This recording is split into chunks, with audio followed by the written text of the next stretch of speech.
Magic Kingdom at War, Book 1, by Tao Wong, narrated by Neil Helligers. Chapter 1. Being called into Chiron's office first thing in the morning was never a good thing. That he left a message at reception for Matt Fung to come by the moment he arrived for work, 5 minutes before 9 as always, boded ill. 6 months and 23 days, well past his probationary period at least, which was a better showing than his last job by a good 5 months. He'd been careful to leave that job out of his resume, not that it helped a lot. Arriving at the partially closed door, Matt rapped on it.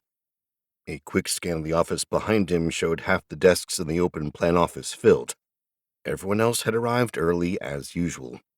Mary, Mousy Mary, with her frizzy brown hair and big brown eyes, ducked her head as he caught her looking, refusing to meet his eyes. "Come in." Matt wiped the smirk off his face, made sure he looked serious, and pushed the doors open. Chiron within was glowering at the monitor, not even bothering to look up as Matt walked in.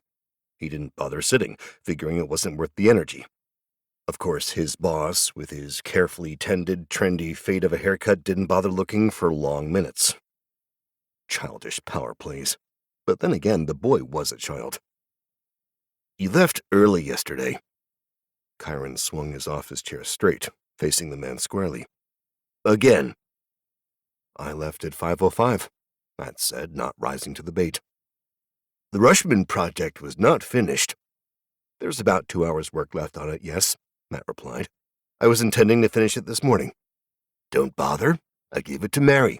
She got it done. Yesterday." "Okay."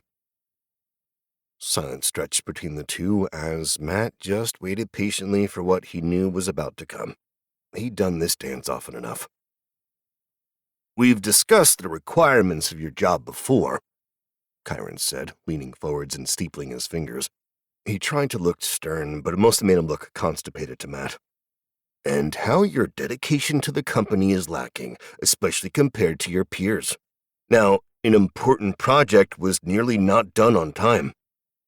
I informed you about the problems with the project 2 weeks ago and how the client had not provided answers to pertinent questions. I'd already alerted them about the potential extension of the deadline if we did not receive answers promptly, and when it arrived late, I again informed them about the delay," Matt said, shrugging a little. "It's not like everyone involved didn't know what would happen.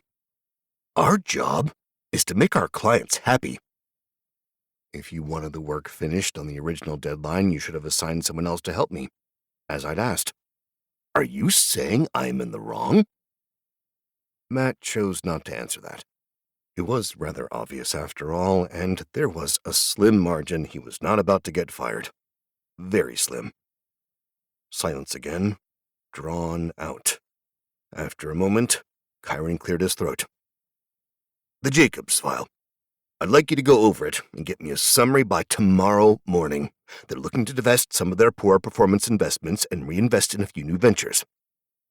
"The whole file?" Matt asked carefully. The Jacobs had been working with the firm, making use of their financial service advice for nearly 2 decades now.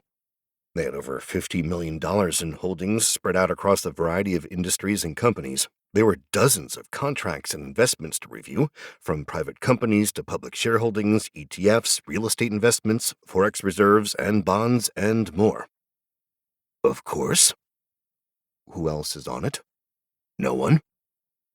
"It won't be done by then," Matt replied firmly. "It just isn't possible. Not if you want a proper review." "I'm sure it can be, if you're dedicated enough." "Are you paying overtime then?" Matt said archly. "You're a salaried employee." "I don't know." Chiron let out a long, dramatic sigh. "You know, my father thought you'd be a good fit. He insisted that I give you one last chance, says you've got a great mind on you, said that the work you do, it's world-class. But all I see is a lazy man whose actions are driving a wedge into my company, destroying morale. I won't have it."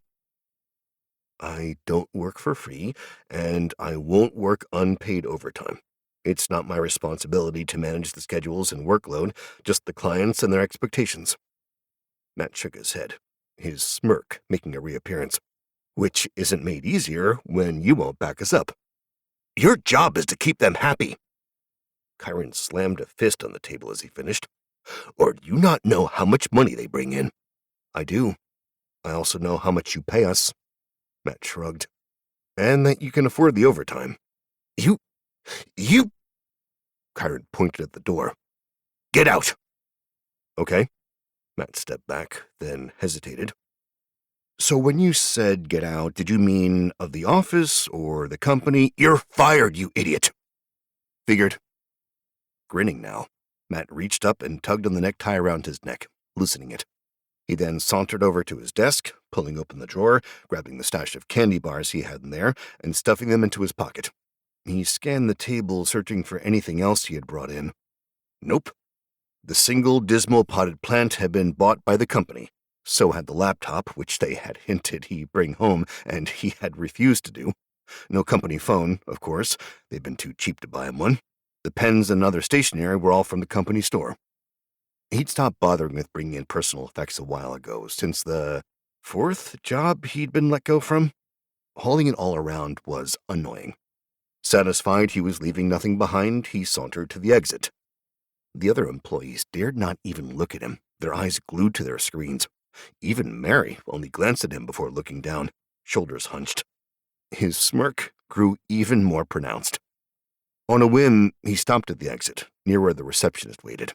Raising his voice, he made sure to project so that they could all hear him. You know, the job market, especially for qualified CPAs, is really tight right now. Why'd you think half the desks are open? No one is really willing to work for these cheapskates. A crash came from Chiron's office at his words, muffled cursing arising from within, but Matt ignored it. Is this what you want? To spend the rest of your lives seated at a desk, making rich men richer? Silence from the group. That smirk turned into a sneer as Matt regarded his ex-peers, the beaten and scared faces never turning his way. Exasperated, he threw his hands up and added, At the least, get paid well for doing this shit. As soon as he finished, a red-faced figure poked itself out of the office, a finger leveled at Matt. Chiron was bent over, clutching his leg as he growled, Get the hell out of my office before I call the cops on you! I'm leaving. Don't believe all that bullshit he talked about. You think he knows anything? He'll find that burning bridges with us is a fool's game. Chiron ranted. A good reference from us? Rather than wait for the elevator and listen to the boy's voice a moment more, Matt headed for the stairs. It was only 6 floors after all. As the door cut off his ex-employer's voice, Matt began to whistle a jaunty tune. Losing a job sucked, but it was all the same anyway, whiling away time doing bullshit work till you died. He'd find something soon enough. In the meantime, it was a brilliant day outside. Maybe sitting by the beach with some ice cream was called for. His whistling slowed and came to a halt as he skipped down to the 3rd floor. He put a hand to his head, wincing at a growing pressure. His other hand gripped the railing as the pressure and pain increased. Eventually, he found himself on a knee, vision swimming, and a message in his head. Not a vision, just a message that he somehow knew. To all humans, the time of trials is before us. We, your gods, have failed to hold the line. Now a final test must be enacted. But before this test may begin, we require champions. Will you stand between humanity and the chaos that approaches? Know that in doing so, there is no return, no glory, no acclaim, just the knowledge that what you do matters. Will you face this challenge? The pain subsided. Only a single locus point of focus left. A thought that he could push one way or the other to offer an answer. Strangely enough, there was a certainty within Matt that this thought, this message, was real. Perhaps it was a side effect of a stroke or a seizure, or perhaps it was because it was real and true and part of the divine message that it was. He held no doubt this was real. He wondered how many had chosen no, how many had refused immediately, who had quailed to the thought, who had chosen to accept the call. Soldiers, firemen, charity workers. He wondered what kind of trial it might be. And then, as he made his decision, he wondered why he had ever hesitated. After all, what else had he been waiting for all his life? Chapter 2. Transitioning between worlds was rather more of a shock for Matt than he had expected. Rather than a portal opening or his body transforming into energy or even an unfriendly truck coming along, he instead had a brain hemorrhage. One moment he was alive, in pain, and making a decision that would change his fate forever. The next he was slumped over on the stairs, bouncing down a couple before coming to a stop. Eyes glassy, nose bleeding a little from the massive brain bleed. His heart kept beating for a little while, his automatic nervous system still functioned, but the man himself was gone. Snatched away as his soul left his body and was thrown into battle. Matt stumbled, his balance all awry and his vision clouded. There was a white haze over everything and a scream that rang through his ears, stifling all other noise. As he fell, he felt someone grab hold of his body, his arm holding him up. Even as the pressure around his body held him close, he realized his throat hurt and that the screaming came from himself. He clamped his mouth shut, stopped screaming, and forced himself to breathe. New teeth. That's weird. Matt kept blinking, the white haze disappearing with each blink. He hurt, not physically, other than his throat, but even that was fading a little, but deeper. He hurt in his soul, a kind of pain that was all-encompassing and yet remote at the same time, like someone had replaced the pain with a memory of the pain, such that he knew he should hurt, but he didn't, but it was still there. His eyes cleared up, enough so that Matt realized that the person gripping him was a brown-skinned, wrinkled, and tusky orc. Perhaps it was another creature, but for Matt, he labeled the one holding him up as orc. Lurching backwards by pure surprise, he tried to scream, only to find his voice and throat dry. Before he could overbalance in this new, unfamiliar body, another hand gripped him on the other side. Looking over, Matt could only see an older man staring back at him, with a wispy long beard and what he could only describe as unfashionably tight pants and a blousey pirate shirt. Easy there, my lord. The transfer can be quite tough. Smooth, cultured, though with a tinge of a guttural slur to it. Not the old man, but the damn orc was saying this. How would you know? Matt snapped as he pulled himself free, straightening more carefully. His balance was coming to him, slowly. We all died to get here. This time it was the old man speaking. His voice was a surprise, too, for it had a broad twang to it that Matt could only think of as belonging to New Orleans and the bayou. Shit. Somehow being told he had died, was dead, was not shocking. Not when he was still dealing with the burgeoning horror of being tossed across unknown dimensions to a new location. More importantly, he touched his face, running unfamiliar fingers over unfamiliar planes. This isn't my body. No, the orc said. It's a loner. Goddamn unpaid overtime, Matt cursed, dropping his hand and forcing himself to take in the surroundings.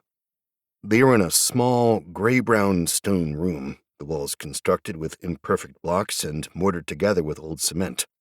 Nearby was a wooden table over which what he could only describe as a hologram hovered. A couple of chairs added to the ambiance, as did the pair who'd welcomed him. Why am I not freaking out more? I just died, got booted over dimensions, and stuck into a new body. I should be in a ball quivering, right? You should? The old man asked, confused. That doesn't make much sense. It's already over and done with, boy. No, I get it. It's an irrational response to an irrational situation, the orc rumbled, though it does not bode well for our chances. Will you two shut up? Matt snapped, and then glowered at the pair until they did as he said. In the quiet, he took stock of himself further, not just physically, but mentally and emotionally, spiritually too, perhaps. After a few moments, he nodded to himself. That feeling of remoteness, that compartmentalization of his pain, it extended not just to his soul, but it seemed to be cushioning all the other shocks to his system. It was strange and different, but he was not going to complain at the moment. All right, let's just try to figure this out from the start. Who are you? I'm Matt Fung. He really needed a mirror. He wondered if he even looked Chinese anymore. Certainly his face seemed a little broader and longer, and his hair— He reached up quickly, grabbed a lock, and tugged at it. Purple? Seriously? It is quite striking, my Lord Fung.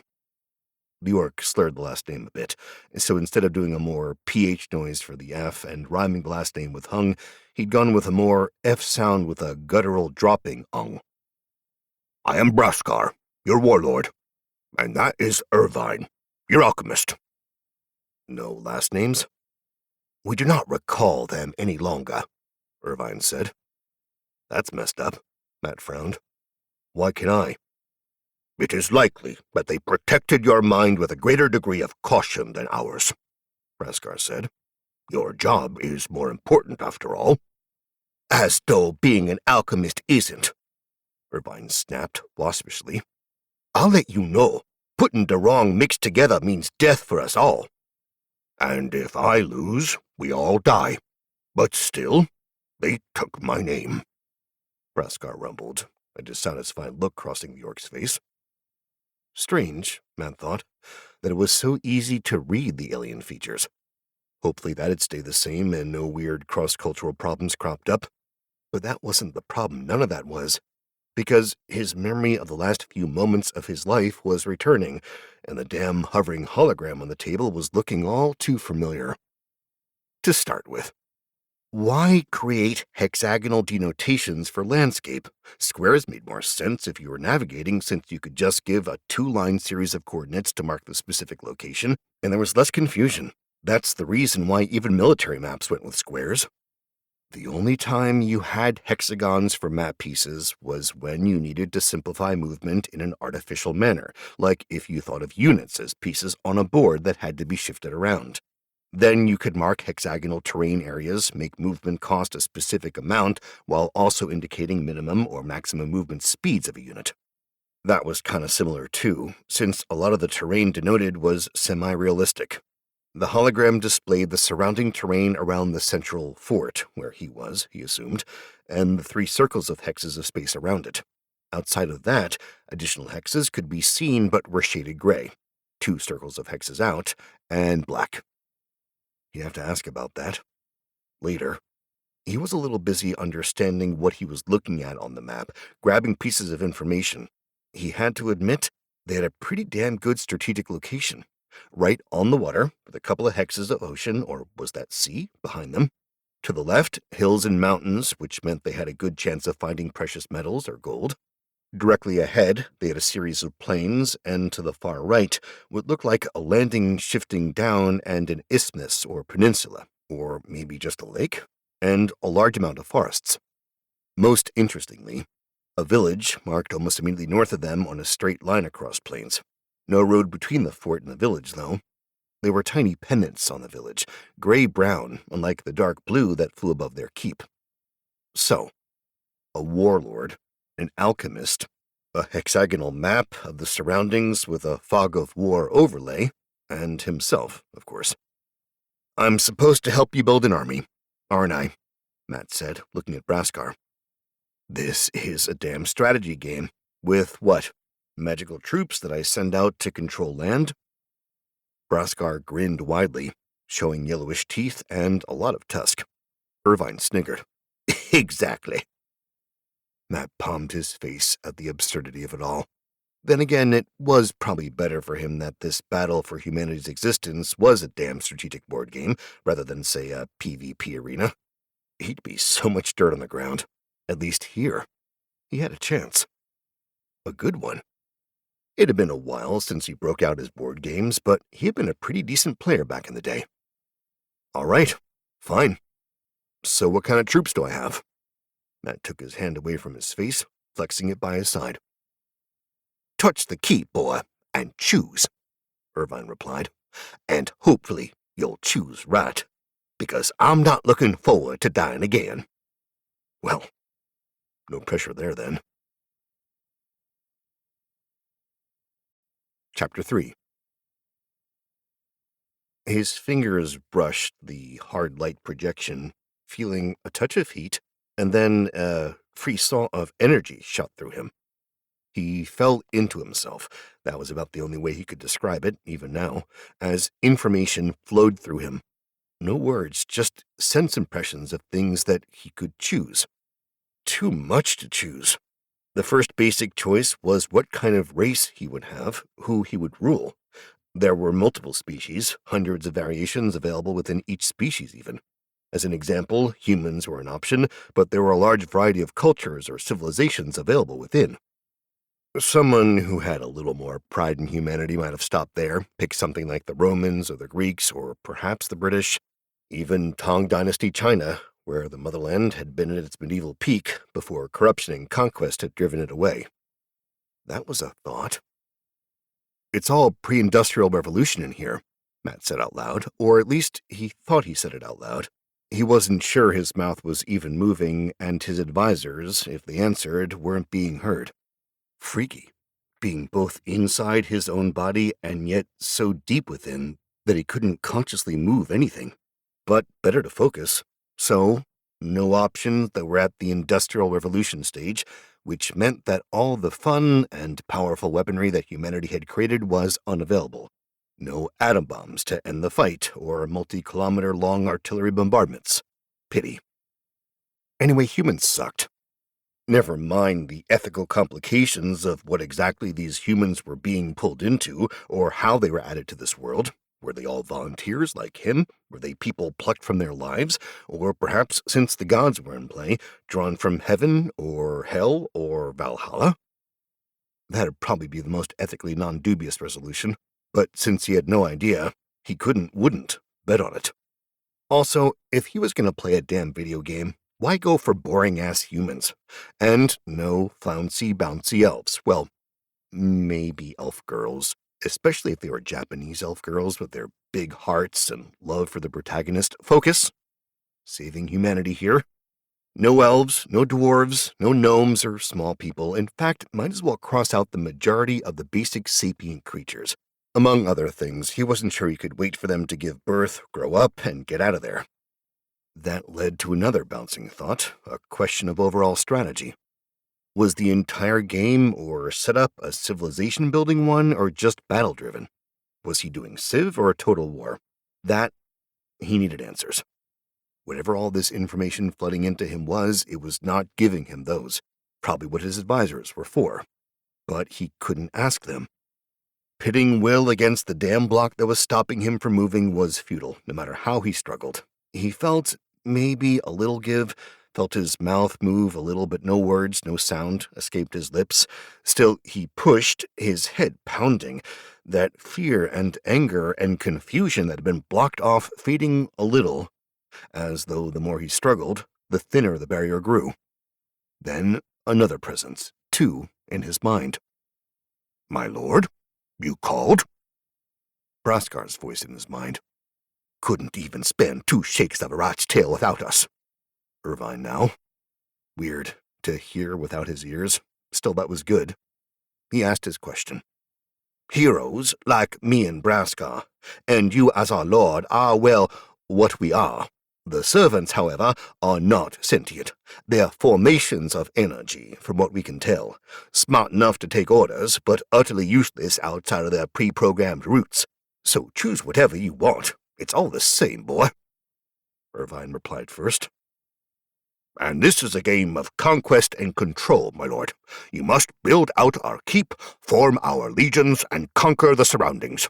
Once you find our enemy, we will crush them." Braskar growled, pounding a fist into his hand. "Oh, good," Matt said. That simplified his life a lot. A few more quick questions and probing inside the data slip within his mind allowed him to grasp the basics. His initial choice would allow him to create basic troops from the race. It wouldn't make a difference in spawn sizes or whatever, since there was no inherent population cap, so no worries about waiting for children to grow up. The only limitation was spawn time of the troops he chose to build. He could choose a dragon, for example. And boy, were there quite a few different types of dragon available, from proto-dragons like wyverns and drakes to real ones coming in all sorts of elements and some weirder variations. But the spawn time of a single unit felt massive. Certainly at least 8 to 10 times as long as an equivalent-ish human unit. Maybe more. Too bad he didn't actually get numbers, but he assumed it had something to do with the variations in unit types and species. Any other time, he would have spent a while more poking around, trying to get more details about the world, but the longer he stewed in the knowledge base, the more the barrier between his emotions and the pain faded. Somehow, he knew he was on a timer, one made up of his life force and sanity. So good, rather than perfect. His only hope was that everyone else was going to be stuck doing the same calculus, in which case, the real question was quality or quantity. Evolutions and progression. Can these cultures or species grow stronger, units change and modify as we go along? Matt asked suddenly. Yes, my lord. A little quieter. Mostly. Perfect. Then going for the top end in terms of quality made no sense. That discarded dragons and other massive players like the Titans and the like. No need to go for perfection immediately, especially if evolution was on the table. Better to get something that could build towards it, have pieces on the table, and move on. So dragon men and wormlings and the like over full-born dragons. There were also elementals in there, along the same lines as the dragon creatures. Or on the opposite end of the table, faster growth creatures. Spinning through the options, he could feel his mind latch onto a few that popped up. Goblins, slimes, ants, and a bunch of semi-sentient insects. Plants, too. Weird. Carnivorous plants made him shudder a little, bringing with it memories of giant cannibalistic plants singing. Nope, no plants. So, big push and dump a lot of troops out fast, swarming his enemy before they could catch on, or risk a slower build-out. Is this choice locked in forever, then? Matt asked. Almost always the quantity species were overtaken by the quality ones in a long-term game. If this entire thing was built out of multiple rounds, or he had to conquer an entire world, he was better off, in the long run, with a quality-based purchase. Your base choice is always your base, Irvine said. Why, I said choose carefully. However, conquest will allow you to pick up additional units. Somehow Matt could hear the confusion in 𝗂𝒂𝒊𝒄 voice, probably partly due to the hesitation he had while speaking. It's not all of the units, like a choice, 1, 2, something of that form. Good. That gives me more options, Matt replied. Suddenly, lighter and firmer, 𝗂𝒂𝒊𝒄 added, We can get mercenaries. And don't forget more heroes, the kind that can lead fights and aid in expanding the kingdom, Irvine said. This was becoming more and more familiar to Matt. If they could get additional units and mercenaries, if he could get heroes, then it seemed that winning the first fight, no matter if they restarted or not, was the safest bet. Anyway, any balanced game would have ways to balance out even a late-game hindrance if one was smart and could grasp the opportunities as they came up. The only problem, of course, was that this wasn't a game, as much as it might look like one. Perhaps that's why they killed him to start with, as a stark reminder of the stakes. Worth considering, but not an answer to what he wanted to do. Quantity over quality. Goblins, gremlins, slimes, ants, bees, halflings, ratkin. The options spun through his mind as he enforced his will on the information flow. His head was beginning to throb now, the pain growing with each moment and more as he accessed additional details. What did he need? Something humanoid was probably best. There were variations of the insect creatures, variations that he could tell meant that he could get humanoid type too. There were disadvantages, though, to things that did not have thumbs, that were not bipedal, or had societal building blocks. Higher recruitment rates, but some lower variation in types of units to begin with. Some kind of negative morale modifier for recruited units, in some cases an entire ban on recruiting certain types of other units even. A bunch more negatives that he could feel humming at the corner of his mind. In the end, he chose not to go with the weird insect or other hive-like creature types. Evolution options, now that he dipped quickly into a few, showed that they were limited, specialized, and costly. Potentially weird, too. But it wasn't wasted time, at least, because when confronted with the knowledge that these monsters did not have many evolution options, Matt realized he wanted that. Flexibility and volume. Those were his watchwords. Pushing his thoughts down that route forced the information flow to shrink, the pain doubling briefly before relief appeared as he discarded all the other options. Those he had poked at briefly came back to him, and he could not help but look at them, grabbing a quick overview as he skimmed. Gremlins. Humanoid, tech-oriented later on, able to evolve to different gremlin types, highly chaotic though, low discipline, low combat morale. Mimics, superior number of evolutions, able to reform themselves into quite possibly the highest number of units, however, extremely aggressive, low discipline, great morale, very slow in progressing actual technology. Goblins, no, just no. Slimes, so many evolutions. No technology options at all. No other negatives or positives offhand, since the specifics depended on the evolution type, though low damage output to begin with. Elementals. The base kind were earth elementals. Slow to produce, tough units, not a huge variety, but the evolutionary path from there allowed him to pick at more things. Fewer tech options, though, in the future, but societal progression was there. Gnolls. Quite a variety of variations, but they had a decent number of evolutions, though it was the least of the humanoids. Slower unit recruitment, though they did more damage individually. Bonuses for fighting in groups, too, which helped, and no negatives in terms of societal or tech structures. And then there were kobolds. Two kinds. One was the humanoid, scrawny-bodied kind that evolved into demonic things, just like the imps that were another option. And then there were the dragon wannabes. Scaled creatures, slower reproduction than most, though better than the gnolls. More batchy, it seemed. Good variety of units, low damage, though, and a minor negative on social and tech areas. He could have kept looking, but the pain was coming back. And Matt knew instinctively there were more choices to be made. No more time. It'd be dumb to die here and now before he even got started.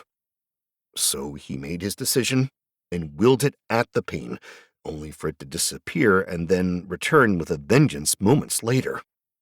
His scream echoed through this dream world and the next. Chapter 4. Options. He could feel them pressing down upon his mind, demanding he make a decision.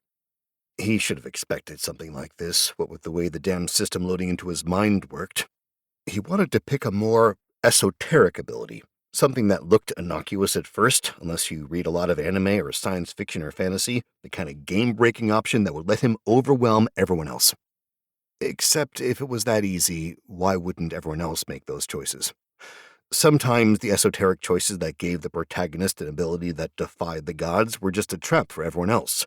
Stories were great, but what the stories were never about were the 1,000,001 fools who tried the same thing and failed. And since everyone thought they were the heroes in their own story, it meant that you could never really know if making a brave or foolish choice was the point.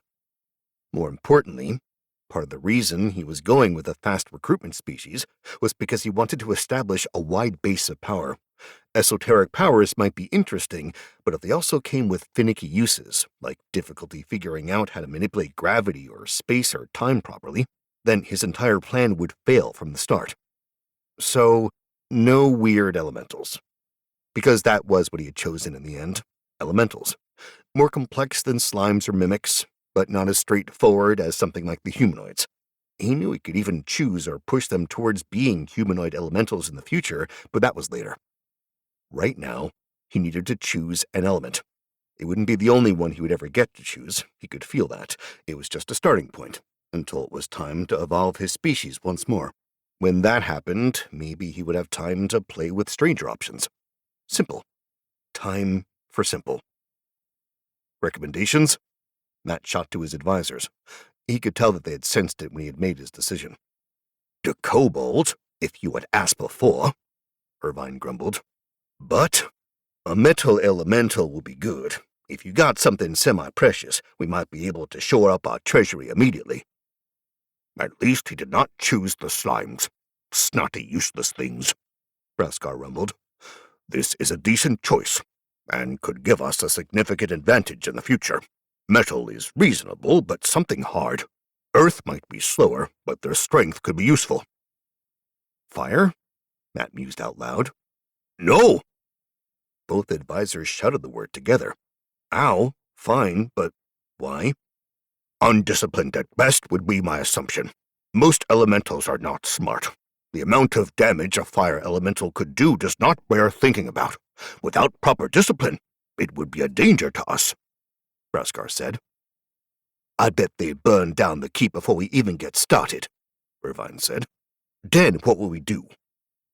No water, then because we need to expand upwards, and we're lacking ships or any naval vessels for now. If this was an island, that might make sense, Matt said, thinking out loud. Air is too airy. He giggled a little at the pun, the pain driving him a little loopy. What else is there? Those are the major elements. Earth, air, fire, water, Irvine harumphed.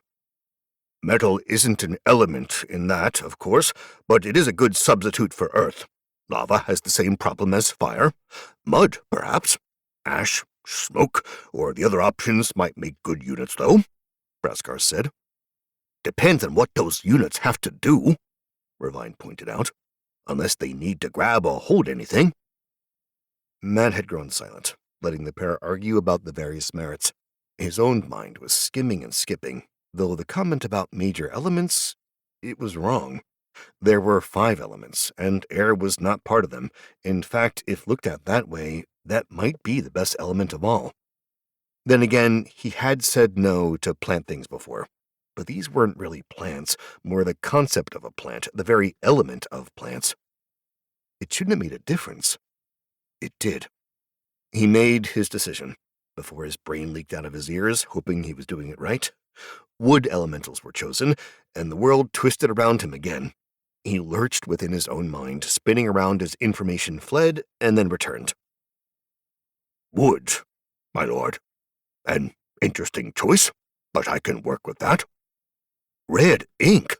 I ask for gold or silver. I get wood. Matt found no time to answer them, for he could feel his mind buckling. More choices again, always more choices. What kind of body?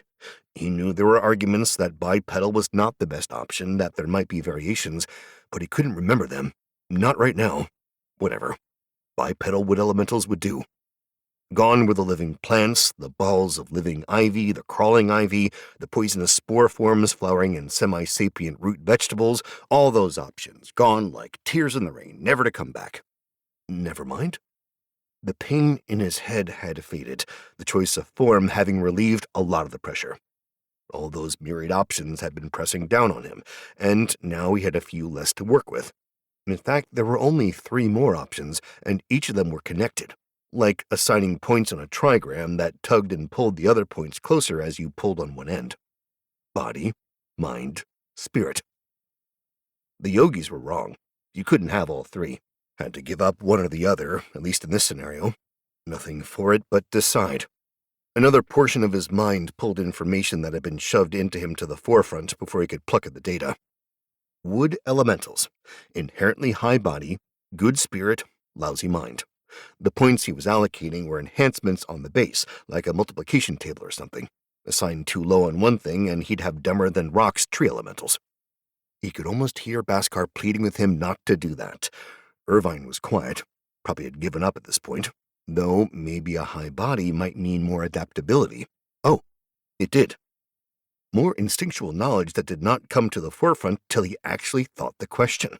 But that might mean he could create fruit-laying tree elementals, or warp the forest to grow thorns that could explode and kill. Was he playing the game equivalent of Plant Wars? No, he had humanoid wood elementals that could move. He was safe. Anyway, what were they going to do if he wasn't? Kill him? Too late. He really was getting loopy. Needed to make a decision soon. So, increase mind.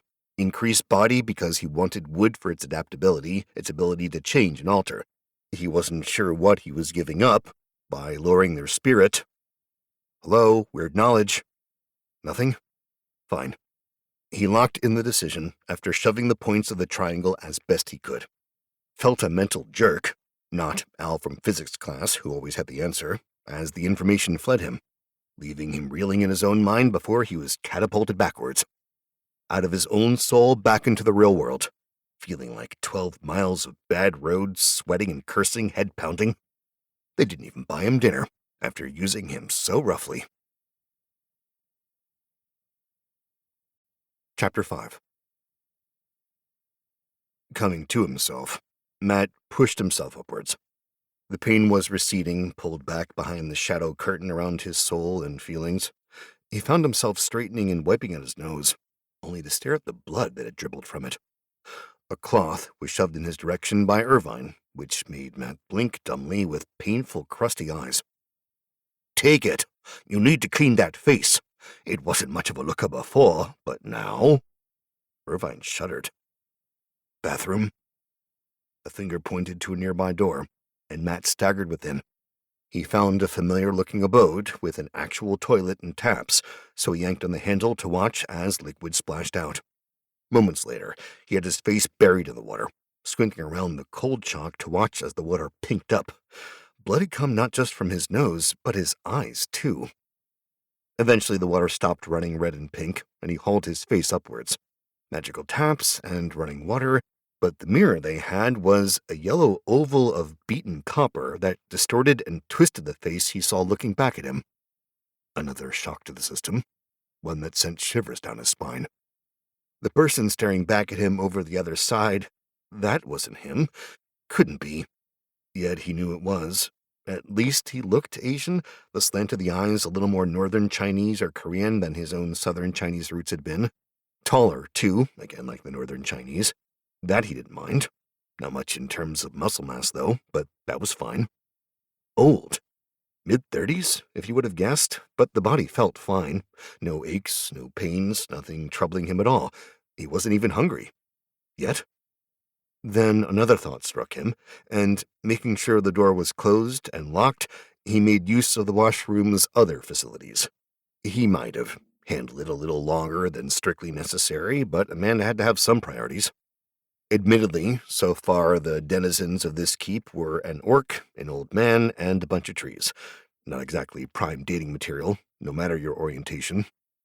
Laughing a little at himself, Matt managed to make his way out. The tunic and drawstring pants getup was not too hard to work out, even if the fabric itself was a lot coarser than he preferred. He wasn't even certain what kind of material it was beyond not silk or cotton or polyester. "My lord, are you feeling better?" 𝗃𝒗 interrupted his thoughts when he strode back out. "I am." "Good. Looks like you making the choices has given us more options on our end," Irvine said quickly. "I now have access to information on our resources, income flow, and builds." "Builds," Matt said. "Builds," Irvine nodded. "Units are 𝗃𝒗, but the buildings needed to build the units are mine." "I have recommendations on unit builds available, my lord. I would recommend we begin unit production immediately," 𝗃𝒗 said. "We have only a single unit available right now." "Just be happy we have any at all," Irvine said. "We could have gotten none, and then where would we be?" "Shit," Matt muttered. "My lord?" 𝗃𝒗 asked worriedly. "If I'd known we were guaranteed a unit, I might have gone with the dragon." Matt opened his hand wide. "Can you imagine?" 𝗃𝒗 followed up with a big grin before his face fell. "Too late now, my lord." He waved to the table, continuing.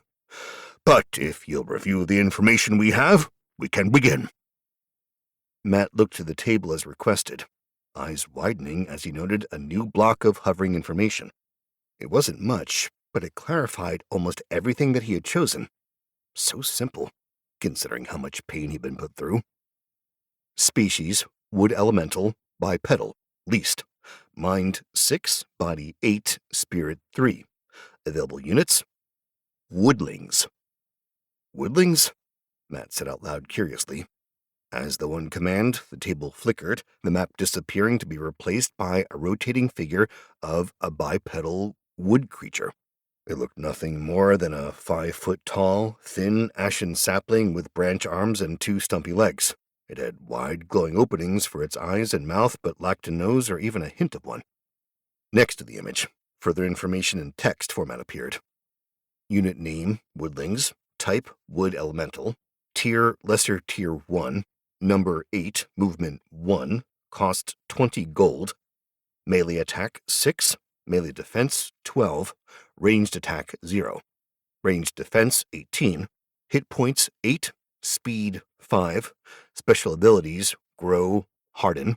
Vulnerabilities fire, low. Growth potential medium. Matt cast a helpless look at 𝗂𝒂𝒃 as he stared at the detailed information. Some of those he understood, though without context he had no idea if a melee attack of 6 was good or bad. Was that straight damage? Did that contest defense then, and thus his own units could not defeat themselves? Did a point in melee attack mean a point of hit points was removed, and what was the difference between movement and speed? Ah, interesting. 𝗂𝒂𝒃 finished looking it over. The woodling is our basic unit. Very high defense, mediocre attack. He paused, looking into midair before giving himself a firm nod. It will be a trend for our units, unless we specialize in that. Eyes flicking downwards, he continued. Battle statistics are relatively simplistic. Attack contests defense. Whatever is left over is applied against resistances and then applied to hit points. Movement is based on hexes. Speed is combat speed. The higher the speed rating, the better. What about the specials like get the vulnerability? Matt said. Grow is a passive boost. We have 8 woodlings per unit. When we lose individual woodlings, eventually the units are replaced through natural replenishment. Grow boosts the rate of replenishment.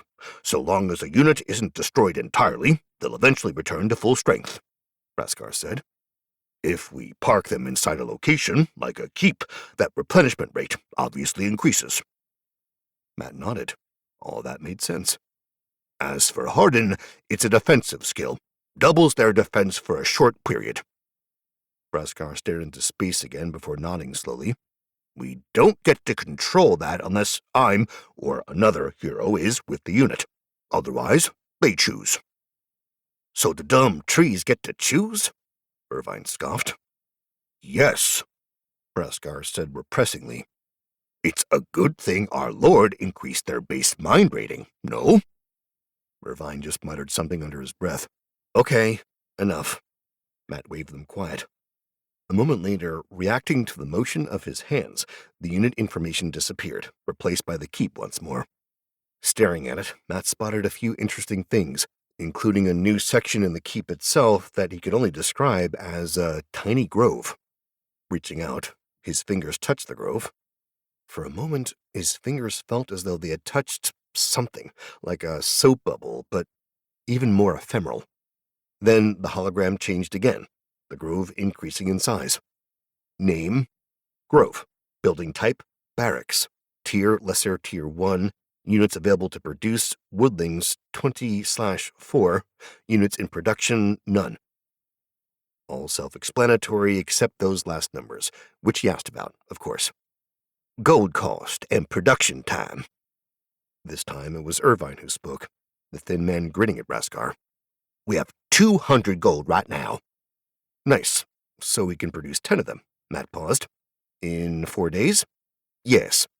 Damn, that's fast. It seems that everything is accelerated here, 𝗂𝒂𝒃 replied, gesturing down at the table where the map used to be. And weirdly off scale. What do you mean? Matt said. I'm certain that there's no reason it should take the units 3 days to march to the village, 𝗂𝒂𝒃 replied. But yet, we're forced to allow for that. Huh. Matt blinked, then shook his head. Whatever. Weirdness was just part of this world. Yes, exactly. And before you spend all our gold, You better look at what else we can build. We can build more? Matt said, surprised. Yes, Irvine snapped. If you let me speak, you'd know that. Right. Sorry. He waved for the crotchety old man to go on. You have 200 gold to start.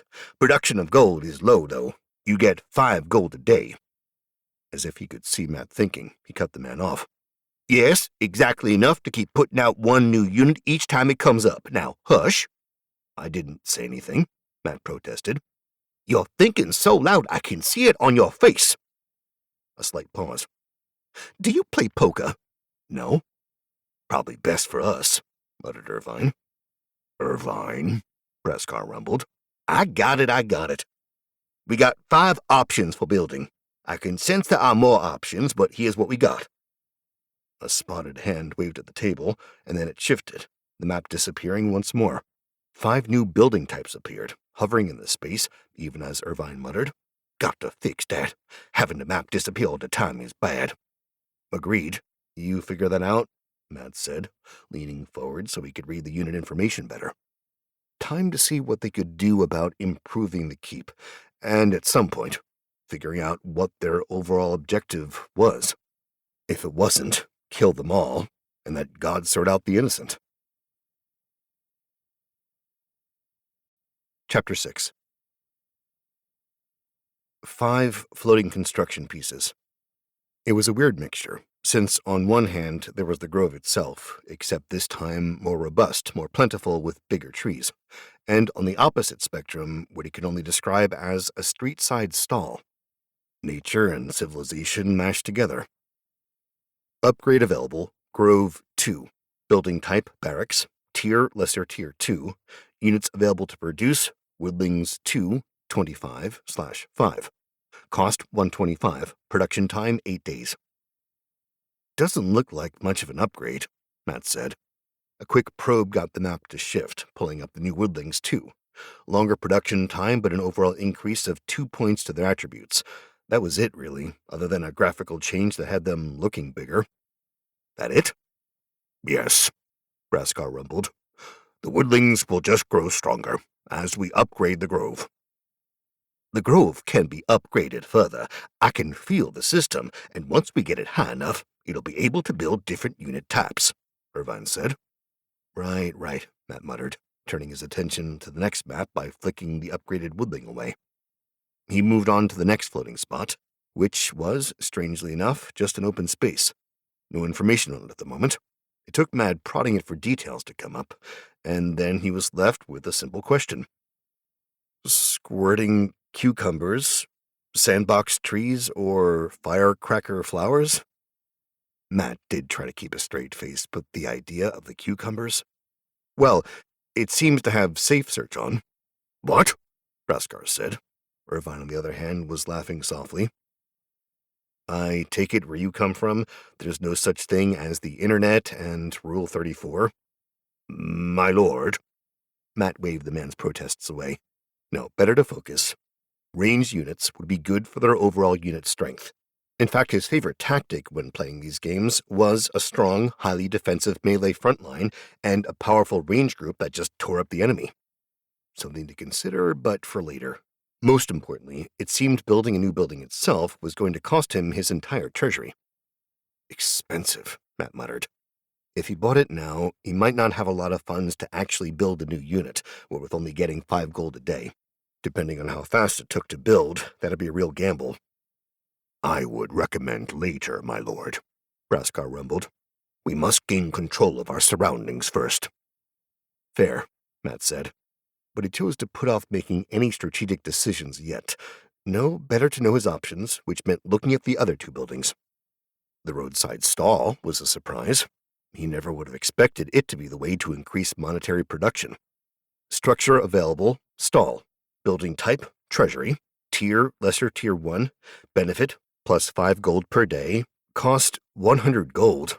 Production time 5 days. That's bloody expensive, Matt spluttered.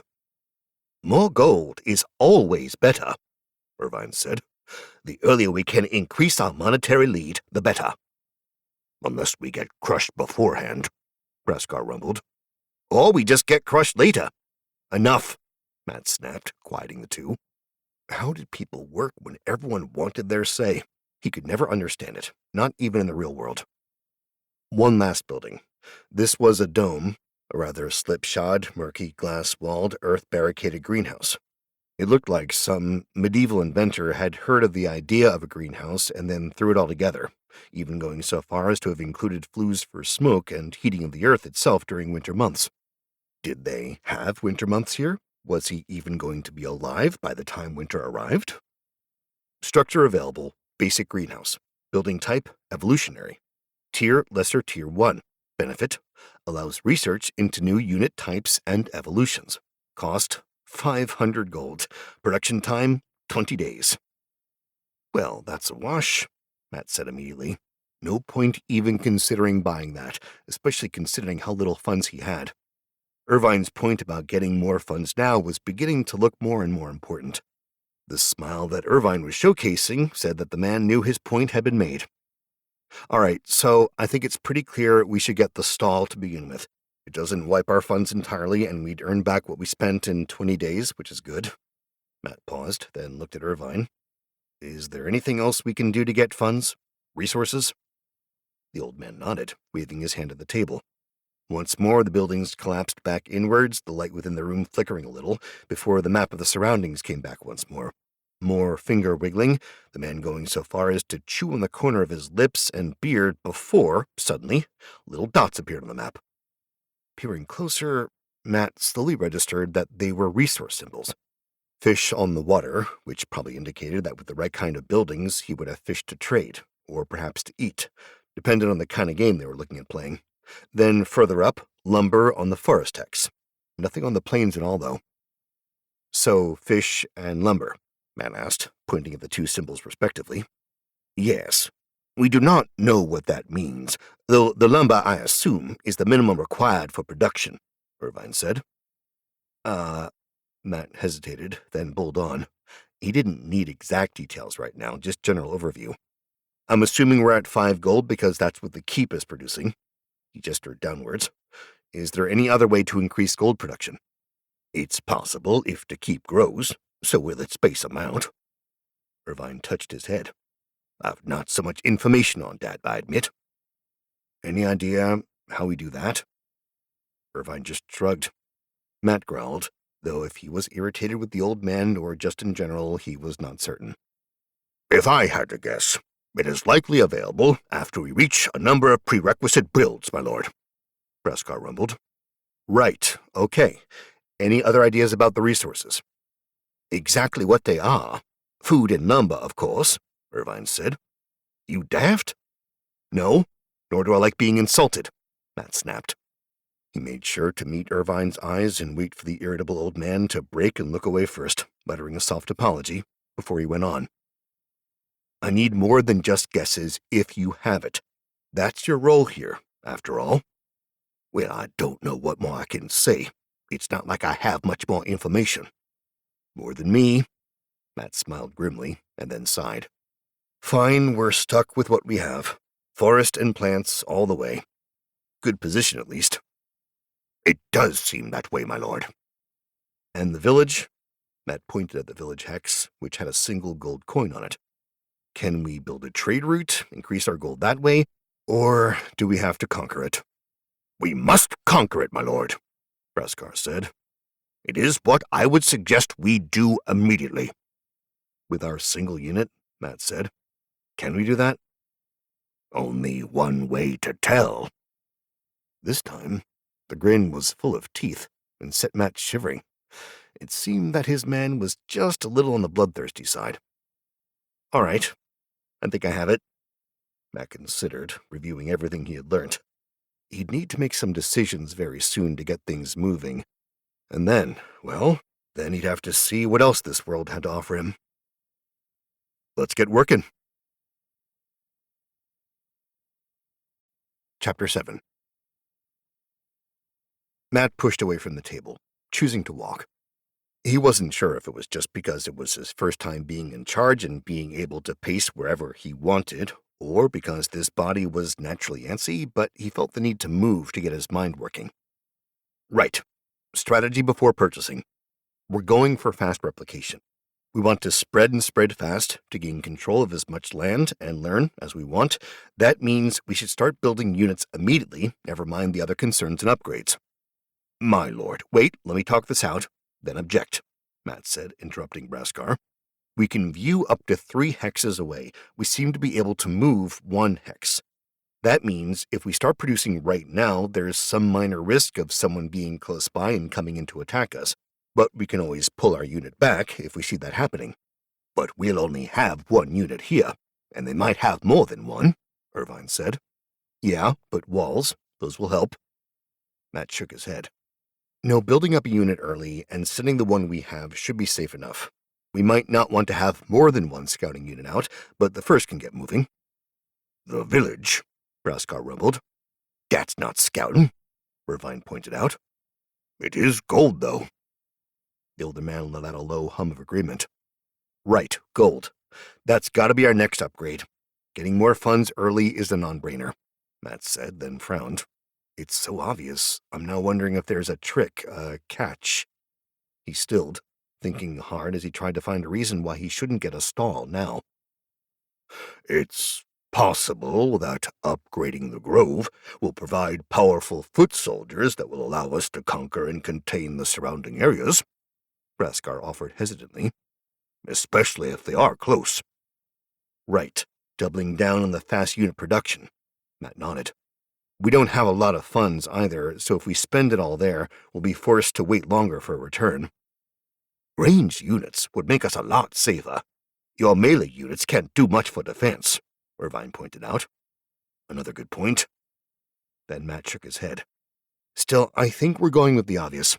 I might be wrong, but I think we need to plan for a longer-term game than a complete blitzkrieg. Very well, 𝗂𝒂𝒃 said. We can delay the upgrade and range units until later. He hesitated before gesturing at the table. If we take an aggressive, expansionist stance now, it will suit your initial fast unit production strategy. And more gold now is better. We'll know more once we have it built, Irvine said. Then, reluctantly, he added, approve. Good. Matt strode over, put his hand back on the table, and then spent a few minutes working out how to implement his plan. Moving the unit was easy enough, and something that 𝗂𝒂𝒃 took care of, but applying the production recommendation, which even let him queue up 2 additional units, of which he chose to do 1, and beginning construction, required his implementation. Once all the decisions were made and locked in, Matt frowned. Hey, this gold... Yes, Irvine said cautiously. Where is it? What? Irvine grew even more suspicious. In answer, Matt gave him a wide grin. Ow. So that's a lot harder than it looks, Matt said, rolling off the piles of coins in the treasury. When he had spotted the gold in sacks on the ground, he had been taken by an impulse to fling himself at it. Perhaps he was still reeling from the earlier brain damage, but not a moment before the thought had arrived that he implemented it, to his now bruised chest's sadness.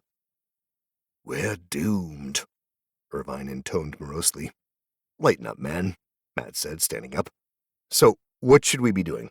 We have a day left. Irvine frowned, watching as Matt pocketed one of the coins, slipping it into his pouch before walking out. He coughed into his hand, staring hard at Matt's pouch. I'm the Lord, right? Yes. Then I should have some walking around money. Matt said the words as though it was a self-evident set of facts. Irvine looked intensely unhappy, but eventually he swung the treasury door closed, locking it with a large key that he then slipped back under his tunic. Matt frowned as he watched the action, touching his own chest, which had no such key. Hey, shouldn't I have one? One what? Key? Irvine frowned even more, reaching out to tug at the bottom of his wispy beard. He looked around, but since 𝗂𝒂𝒃 was downstairs, dealing with the unit of woodlings that was moving out, he was left alone with Matt. Eventually, after one last tug, he released it and let out a long sigh. You are the lord of the keep. You may access any room by just willing it, Irvine said reluctantly. Really? Matt paused and looked at the door. It did not open. "You must will it. Sometimes vocal commands sharpen the will. Especially useful for the unfocused," Irvine said. "You calling me unfocused?" Matt growled, continuing to glare at the door. Silence greeted his challenge, and Matt strained his thoughts, trying to make it open. Face screwed up like he was attempting to dislodge a particularly stubborn dangler, he finally just slapped the door. The motion seemed to be what was required, the door swinging open with a loud click. "Ha! Yes, brute force is another method," said Irvine dryly. Shaking his head, Matt tugged the door closed. He didn't even need to will it locked, as a casual shove showed. "It's good to be the king." "You are the lord of the keep, not a king," Irvine said repressingly. "What's the difference?" Matt said, strolling off down the stone hallway they were within. He hoped that whatever upgrades that were needed to the keep were magically induced like everything else. Otherwise, he could not imagine how they were intending to pull down the stone keep and put up something new. Did it not take multiple years for such things to happen back in medieval times? Then again, woodlings.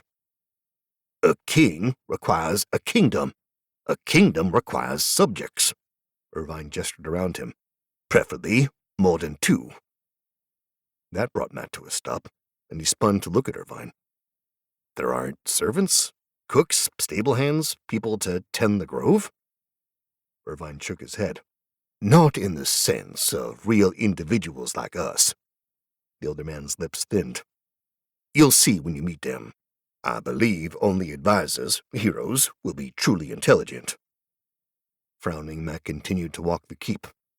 Since he had no true idea of what he needed to do, he assumed that spending some time getting to know the keep itself and the surroundings would be a good start. He certainly did not feel like he had any special abilities, no magical or lordly powers to call upon. Mostly, he just felt human and slightly off balance. He assumed that last was from dying and then being resurrected in a new body, but it might be the intense pain he had suffered or the travel through whatever dimension. All in all, not a great experience. Matt continued to question Irvine as he wandered the keep, noting how the map itself had fooled him in his expectations. The keep had looked much larger on the map, taking up the entirety of the hex it had been placed upon. Yet, walking it, he began to realize that the hex map was but a representation of the world itself, similar to a subway map. 4 floors, his own room just below the map room on the top floor, his own private room a level beneath it, along with a washroom and a closet with space for weapons and armor. The second floor had an empty armory, the treasury room, and 4 bedrooms along with a shared bathroom, all meant for his advisors. The ground floor was the communal dining room, the kitchen, and the main hall, all rolled into one. It was as he poked his head into one of the empty rooms on the second floor that Matt ran into one of the ghostly servants. They were a strange mixture of wood elemental, humanoid maiden servant, and specter, like a half-shaded caricature that undertook the tasks, but that, when Matt attempted to touch, his hand passed right through. "Overflowing toner," Matt blinked. "That's creepy." "This toner," Irvine said slowly. "What is it?" "Oh, photocopier toner. Just the bane of my existence at an old job. The damn place was too cheap to get proper toners, so we had to buy cheap replacement ones and then actually fill the toner cartridges ourselves. Stained more than one shirt, and they never paid me back for it," Matt said. "But what is a photocopier?" That brought Matt to a stop halfway down the stairs to the ground floor. He turned to look up at Irvine, searching the man's face for something, anything. Eventually, he spoke slowly. "You don't know what a photocopier is?" "No." "What, year were you taken from Earth?" 1443, of course." "They pulled you from nearly 600 years in the past?" Matt could not help but shout. The older man could only shrug, leaving Matt stymied. He had no idea what to say about that, or do about it, if there was anything to do. After all, Braskar was an orc. Irvine was a man from the past who seemed to know modern idioms for the most part, and he was the supposed champion of the world. We are in so much trouble. Then, forcing himself onwards, Matt kept walking. After all, this was the least impressive surprise he'd faced in the last day. Okay, second least impressive surprise. Who knew that cartoons lied to you about swimming through gold? Chapter 8. No horses, no barracks or training grounds, or not a traditional one. Not that Matt knew what traditional barracks looked like, but he was certain they did not consist of a bunch of trees and open pits of churned earth that his units were meant to climb into. By the time he'd made his way downstairs, the woodlings weren't even around for him to inspect, having already marched out of the open gates, ghostly figures holding the doors open for them. All he got was the sight of their backs as they tromped down the field, 𝗂𝒂𝒃 standing beside the main gates, looking longingly after them. "Not going with them?" Matt said, stepping up onto the ramparts to lean against the wooden palisade walls and question his military advisor. "My place is with you," 𝗂𝒂𝒃 said. "Seems to me your place is winning my wars," Matt said, cocking his head to the side. Something he had realized after spending some time actually getting settled into his mind was that both Irvine and 𝗂𝒂𝒃 had character sheets, information that he could, if he concentrated on it, call forth. 𝗂𝒂𝒃, Level 1 Warlord, Specialty, Military Leadership, Skills, Inspiring Aura, Rage, Experience 0 of 100, Attack 18, Defense 12, Power 4, Knowledge 8. "I should advise you about our next steps," 𝗂𝒂𝒃 rumbled. "Don't need it. We have 3 more days before we can build anything else. We'll have, 95 gold, Irvine supplied. "Right, that, and I'll decide what to build next after that. Probably another unit of melee fighters, really, so that we'll have at least 2 units free. Maybe send the second one to look at those hills on the far side, or set up an outpost to the east," Matt said. "Why not use our initial unit?" 𝗂𝒂𝒃 rumbled. "Because it'll need to heal up after the fight for the village," Matt said. "We might need them to hold and safeguard the village, or to keep them for control anyway." "And if we don't?" the orc asked. "Then I'll be wrong, and we can make a different decision." Matt shook his head. "Probably send them north then." He jerked a finger backwards to where the beach was. "At some point, we'll hopefully be able to exploit the sea, possibly after we finish the stall." "And my ranged units?" 𝗂𝒂𝒃 said, having turned fully to look at Matt. "Possibly after we get our second melee unit built. I do want them," Matt replied, "but it's expensive, and there's a lot to build. As you said, we're building fast and exploring, so getting more melee units out first is the way to go. If we can control the forest over there to increase our evolution possibilities, that might be the way to go." Again, the orc fell silent before he spoke up. "So, you think I'm better off with the unit?"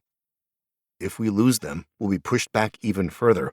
I need someone who can make the right call when they reach the village, and while I'm assuming I can do so via the map," Matt shrugged, "I'm not exactly looking forward to hanging out waiting the entire day till I get alerted." "I see." Irvine snorted. "He's not wrong. You could also do with the experience, too. You don't get it just because you exist, like I do." That made Matt glance over to Irvine, taking in his details. Similar to the way the information of the races had come to him, he could glean much of the details that showed on his 2 advisor status screens. Not that it was particularly complicated. Irvine, Level 1 Alchemist. Specialty, Alchemy. Skills, Alchemical Concoction. Burst Production. Experience 0 of 100. Attack 6, Defense 9, Power 11, Knowledge 18. Specialties and classes were what they did. Skills were just that. Attack and defense were obviously the same as the unit information, though why there wasn't a ranged option he was not certain. Perhaps the default was melee, and if it was ranged, they'd add something under skills? That felt right. Power was magical power, which he wasn't entirely certain about how that played out, but knowledge tied to magical power and indicated the kinds of things they could do with their magic. In this case, alchemy for Irvine, and not much at all for 𝗂𝒂𝒃. Really, looking at 𝗂𝒂💃, it was rather obvious that the man needed to be out there, fighting wars, exploring, rather than stuck back in here. At least Irvine could do something in here, though he'd have to poke the man about what alchemical concoction and burst production were. But first, the warlord. "He's right. Time for you to get going." Matt said, waving his hand outwards. Go. Level. You'll be more used to me out there. I don't really need an advisor. I got this. Are you certain? Yes. Matt touched his hand before he shook his head. Morning. We'll talk more in the morning, in the map room. I get the feeling that isn't hard. 𝗂𝒂𝒃 nodded, reluctance clearing once a decision was made. He grinned, lowering himself to the floor of the palisade wall, putting one hand on the edge and then letting himself drop over the side, swinging a little before he let himself fall the rest of the way, absorbing the drop with a flex of his legs. Then he was off, running, somehow conjuring a massive axe to his back between dropping off the edge of the wall and running out of the gates. Matt would have questioned it, if not for the entire absurdity of his current situation. He watched the orc lope into the distance before he turned to stare at Irvine. So, what's alchemical concoction? What? No foreplay? No how am I, or what my plans are? Irvine said. No. Irvine let out a long huff, blowing at the beard around his lips before he threw his hands up. Fine, whatever. It's a skill. I was going to work on it after you were done today. Something in the way that Irvine said it, the way he refused to look at him, made Matt think that he really wasn't going to. Making a mental note to keep a closer eye on the man, he continued. What does it do? Potions, I think. You think? Another elaborate shrug. I haven't been here much longer than you, damn it. Right. Matt considered, then nodded. All right, fine, go and test it out. Tell me what the results are. I'm going to see if I can figure out what the rest of 𝗂𝒂𝒃's abilities are, though I think I can guess. Guess? Irvine shook his head, but he chose not to actually comment further as he hurried away from Matt, leaving the ostensible Lord of the Keep alone without a clue what he was supposed to do. Now I wonder if I have a status screen of my own, Matt mused. Leaning back against the wall, he started mentally prodding his own mind, trying to figure that one out.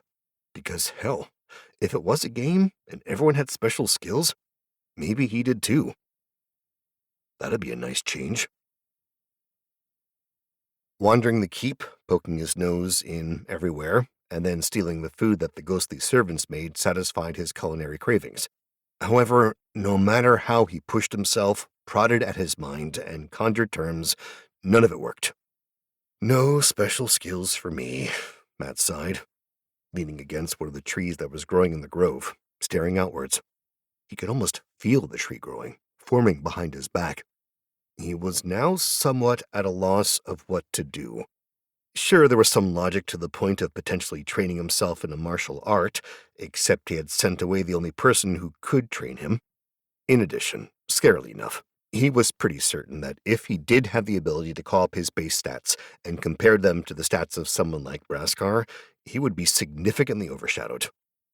In a world of magic and auras, of skills and experience, a normal person would easily be overshadowed and overwhelmed. No matter if he was an Olympic fencer, he would still easily be beaten within a few levels by everyone else around him, if not before he started. So, knowing that, what else can I do? There was no answer, not from the tree growing behind him, not from the ghostly apparitions that drifted through the keep on their errands, not from the intrinsic knowledge that had been sunk into his brain. Well, what was his job? What did he know? He was the Lord of the Keep. His job was to beat whatever monsters were out there, win, and keep humanity from dying. It seemed that doing so was via a command-and-conquer type game with units being created and sent out. Outside of that, he had heroes or advisors that he could utilize, and, well, not much else. If that's the case, I guess I should go poke at that map more. After all, it wasn't as though he had anything better to do. If his job was taking care of the map, deciding what and where to deploy his resources, then thinking about that, optimizing his build with as much information as he could get from whatever sat in his brain and what showed up on the map was the smart thing to do. With a long sigh, Matt pushed himself off the tree, giving it a pat. Time to do more paperwork. A slight hesitation. Then he added to the tree. Not actual paperwork with paper, mind you, so, not killing any of your friends. Then, slower. Though actual paper for taking notes might be good. Deciding perhaps this discussion was best held somewhere else, he hurried off, just in case he did need to find some paper. Chapter 9. Days. 3 days, to be exact, before Matt had something more to do than just wait. It took him less than a day to realize that there was little more to be gained from the map or the information available to him. Left with nothing to do, not even a library, and certainly no internet connection available, Matt took to walking the keep grounds and surroundings. It was the morning of the third day, 𝗂𝒂𝒃 and the woodlings having arrived near the village the night before, that Matt found himself with a decision to make. "You're saying that the village won't let you in?" Matt said. "But there's no wall, right?" "No wall, but there's a militia blocking our way," 𝗂𝒃 said. "If we want to take the village, we'll have to beat them." "How strong are they?" Matt asked. "Uncertain," 𝗂𝒃 replied. "You can see what we see." "Exactly the same?" Matt said, reading out what he saw on the map, the small unit figurine that stood outside the village blinking before him. Type, militia unit, tier, lesser tier 1, number 6, movement 1, melee attack, very low, melee defense, very low, ranged attack, none, ranged defense, low, hit points, low, speed, medium, special abilities, unknown, vulnerabilities, unknown. "Yes." "And what are we?" Matt murmured, though he didn't bother to wait for a reply. He knew 𝗂𝒃 had no more idea than he did. "Never mind. Can we win in your estimation?" "Yes." Very firm, very fast, the reply came. Now Matt hesitated. His mind could not help but turn to the answer, to the fact that they spoke of conquering an independent village. He would be ordering an attack on a neutral third party, because that was what they were, from everything that the map and 𝗂𝒃 had said, for nothing more than an advantage.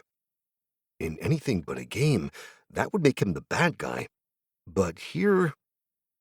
"What are the militia? Are they like our woodlings, our servants?" Matt asked now, uncertain. "As best I can tell," 𝗂𝒃 replied.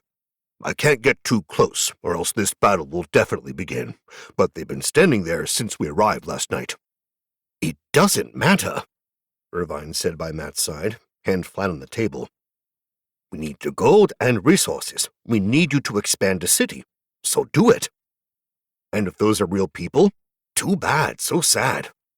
"What are you, 5? Matt muttered, but even so, he knew Irvine was not wrong. They needed the village, and this contest would likely require him to do more than conquer apparitions conjured by the system before it was done. This was the easy start. "Do it," Matt said firmly. Then, lifting his hand off the table to cut the connection, he leaned back in the chair to watch what was to happen. He could only hope that 𝗂𝒃 was right, and they were about to win this easily. 𝗂𝒃 licked his lips again, his tongue dry. He reached for the water pouch by his side, sipping lightly on the water and swishing it around before spitting the mouthful out. Then he took a longer drink, though not too much. Didn't want to be sloshing around when he started the fight. Same reason he was choosing not to eat either, for you did not want to be dying with half-eaten food falling from you when one was eviscerated. He'd seen that too. Or thought he did. His memories were still messy, coming in dribs and drabs. At times, like around a campfire last night, a memory would come to him.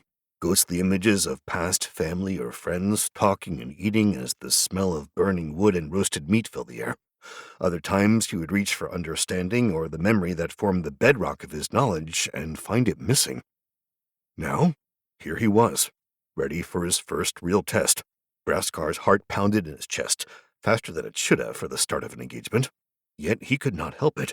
His lips were peeled in anticipation, even as he stood beside the unit of eerily silent woodlings. They did not speak. They did not argue or fight or call out challenges. Instead, they followed orders impeccably, moving to do battle even now with but a rustle of branches and the fall of leaves. It was not the way mortals did battle, but these were elementals, and thus defied such expectations. If this was their real first battle, 𝗂𝒃 would have worried. But before this, a day ago, They had had their first encounter. A couple of bears, massive creatures twice the size of himself, that had seemed to just appear from nowhere on the rolling plains they marched upon. The woodlings had charged forward on his command, going to battle without a trace of fear. He himself had held back, content to watch them do battle. He watched as the bears struck and clawed at the lead units, saw bark fly and sap leak from the bodies. For all their massive strength, not a single woodling fell, even as their own attacks landed on the monsters. The fight had taken much longer than he would have expected, for the woodlings lacked in their ability to harm their opponents, and the bears the same. In the end, it came down to the greater defense of their units and his own command aura that allowed him to rotate front-level units backwards to ensure none of them were lost without purpose. Now, the very same units stood here, healed entirely thanks to their grow ability, ready to do battle, and before them, the militia. He had not lied to his lord that there was something incongruous about the units before him. The villagers themselves were similar to the keep servants, apparitions that had no true sapience, moving through the motions of life. But the units, they wore a variety of makeshift armor and helms, and they wielded a variety of makeshift weapons, from plowshares to spears to pitchforks. They were more alive and more solid. They shifted anxiously, whispered conversations breaking the monotony of guard duty as they waited for 𝗂𝒃𝒃 to attack. They almost seemed alive. At the same time, they had been standing there on guard for nearly 14 hours now. Not once had any left to relieve themselves or sat down. Not once had there been a rotation on watch for food or other refreshments. They might mimic life, but they were not real. Then again, was he? He could still remember his own death, choking on the spear that had been driven through his neck, dying by the lungful of blood. Perhaps he was dead, and this was his penance. He had failed to secure victory in his past life, forced to relive endless battles till he won. If so, onward march, 𝗂𝒃𝒃 commanded.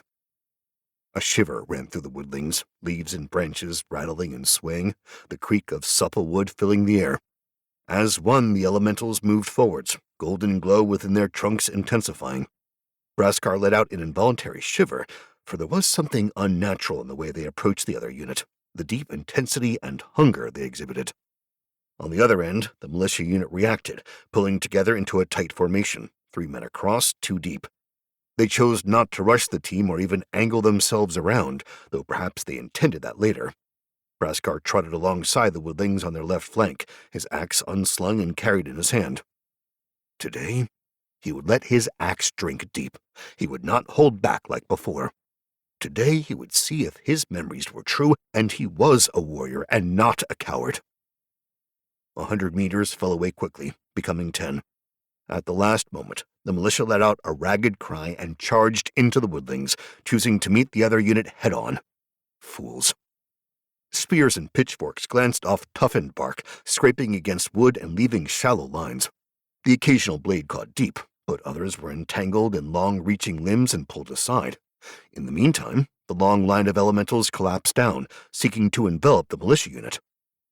𝗂𝒃𝒃 sprinted to come around the end of the fight, ducking sideways as the staff swung toward his neck. He stayed low, his axe held by his side till he swung it upwards, the blade bitten to the body with ease, barely slowed by the flesh and bone within his opponent's body. He remembered that feeling, that slight resistance before a blade moved through. The inexperienced thought that there was more to it, that fresh bone and flesh somehow stopped a sharpened blade. Not true. Fresh blood, fresh bone was soft, pliable, easy to cut through all but the thickest bones, like the hips and pelvis or skull, and even then, with the right edge alignment, the right push, simple. His blade flew free, the body nearly bisected as the militia unit fell away. His eyes grew red, his breathing sped up, lips peeled away as his tusks showed further. Something swung at him, tore into his shoulder, but he only felt the tug of the spear passing through him, not the pain. Not yet. Around him, the militia unit was surrounded. Big clubbing branches came down, hammering the mortals to the ground, beating them down. They screamed, they cried, they lashed out. They attempted to beat back the horde. They failed. Standing over the bodies, watching them pulse and twitch, 𝗂𝒂𝒃 threw his head backwards, raised his axe, and roared his victory. Around him, the woodlings moved back into line, silent, implacable, unrelenting. His new horde. And this world would shake. Status report at the end of Chapter 9. Day 4. Gold, 95 plus 6 gold per day. Units, 1 woodling. In production, 1 woodling, stall, 3 of 5. Structures completed, grove. Structures available, grove 2, ranged copse, basic greenhouse. Chapter 10. Back and forth, back and forth. Matt paced the tiny room, watching as the 2 units engaged, the map flickering again and again as the 2 units occupied the same spot. The map did not show the actual battle, just the conflict between the 2. Irvine, on the other hand, was seated, legs up on the edge of the table, eyes half closed. Between his fingers was a long glass pipe, which let out a harsh, acrid smell as smoke rose from one end. Occasionally he would draw on the pipe, smiled to himself in bliss as the smoke hit him, and then let out a long exhale. OSHA would really have issues with that, Matt grumbled, considering demanding the man stop for the 8th time. Then he dismissed silly thoughts. He was resolved to deal with Irvine, to tell the alchemist to stop, or at least report on his progress. A flicker in the corner of his eye had him seeing that the unit of woodlings in 𝗂𝒃's tiny icon figurine were standing, uncontested, inside the village now. A moment later, the map table flickered again, and further information spiraled outwards. Battle report, woodlings vs. militia. Results, victory. 0 units lost, 1 unit defeated. Huh. Irvine's eyes had opened, the man leaning forwards as he stared at the map. Matt frowned, surprised he could read it so well from his spot, but then shrugged. Sometimes it was better to just let it be. Not much information. But it's enough, isn't it? Matt smiled in relief, sagging a little. He had no idea why his heart was beating double time or why he felt like he had run a marathon himself. It was not as though he had taken part in the fight after all. We won! 𝗂𝒃 cried out, startling Matt. Not bothering to wait for a reply, he provided a quick report of the fight itself, ending with, It looks like you are right. Units without a commander in place are foolish and lack any tactical acumen. However, these battles have seen me increase in experience. I now have 16 points. Only? Matt frowned, then nodded suddenly. Right. 2 points per unit, then. It seemed so. Before you get lost patting yourself on the back, have you looked at the other notifications? Irvine cut in. Other notifications? Matt frowned, waving his hand and dismissing the victory notification. Immediately another showed up. Village number 1, small, conquered. Rewards, +1 gold, +1 territorial overview. Would you like to rename it? No need to ask what the territorial overview was, as the faded bits of the map disappeared and strengthened, with a 1 hex range extended. On top of that, 2 hexes were further revealed, allowing Matt to get shadowy glimpses of those other spaces. More plains and forest for now. No need to rename it right now, Matt muttered. Not as though the residents were actual people, so better to move on. Immediately, another notification appeared. New build options available. Road, 10/.025 gold, increased movement speed by 50%. Watchtower, 15/+1 hex view. Looks like you were right. The more we conquer and build out, the better for us, Matt said to Irvine. Thoughts? The road might be useful to reinforce the village, 𝗂𝒃 said, obviously someone able to perceive the table himself. I'm getting the feeling that we will need to keep the woodlings here or see the village fall. There's no militia option available. Fall to what? Matt asked. Quickly, 𝗂𝒃 explained about the random encounter he had experienced. So you think you'll see more of that? Raiders and brigands and the like? Yes. Matt frowned, then rubbed his chin. All right, then stick around. I'll send the new woodling unit to take over, build another one here, and once it's close, you can leave and let them take over. If you are getting experience, it's best for you to keep finding trouble. If it's like any of the other games I played, it's possible that we can offset these brigands and other random encounters by having you on patrol or hunting them down and finding their base. Very well. I'll see about securing the village. 𝗂𝒂𝒊𝒄 trailed off. I'm getting a sense there are options in here for me with the units. I'll let you know. Thanks. Matt turned to Irvine. You're quiet. Running some numbers, Irvine said. 40 days to break even on the gold outlay, but we'd recover the amount spent in a day, and you could begin building it now, which is nice. How long to build? Matt said curiously. I don't see any information on it. 1 day. Huh. Irvine could only shrug. Magic was, after all, the only real answer to that. After a moment, Matt nodded. Let's do it. More gold now is better, especially if we're just building base units. Not upgrading the grove, then, Irvine said. Not yet. We'll talk tomorrow, but we don't have a lot of gold left once everything's finished. Then, waving a hand to dismiss the notifications once he had the road started, he fixed Irvine with a glare. What's going on with your alchemy? Nothing, Irvine said. What does nothing mean? It means a lot of failures, all right, the old man growled. I need more experience, more levels. Everything I do keeps failing. Is that common, then? Matt couldn't help but wonder if he had a broken hero. After all, he had initially come to him as the financial advisor. Perhaps that was all he was meant to be? At level 1, sure. Irvine threw his hands up. I can at least tell you what I'm trying to make. Oh?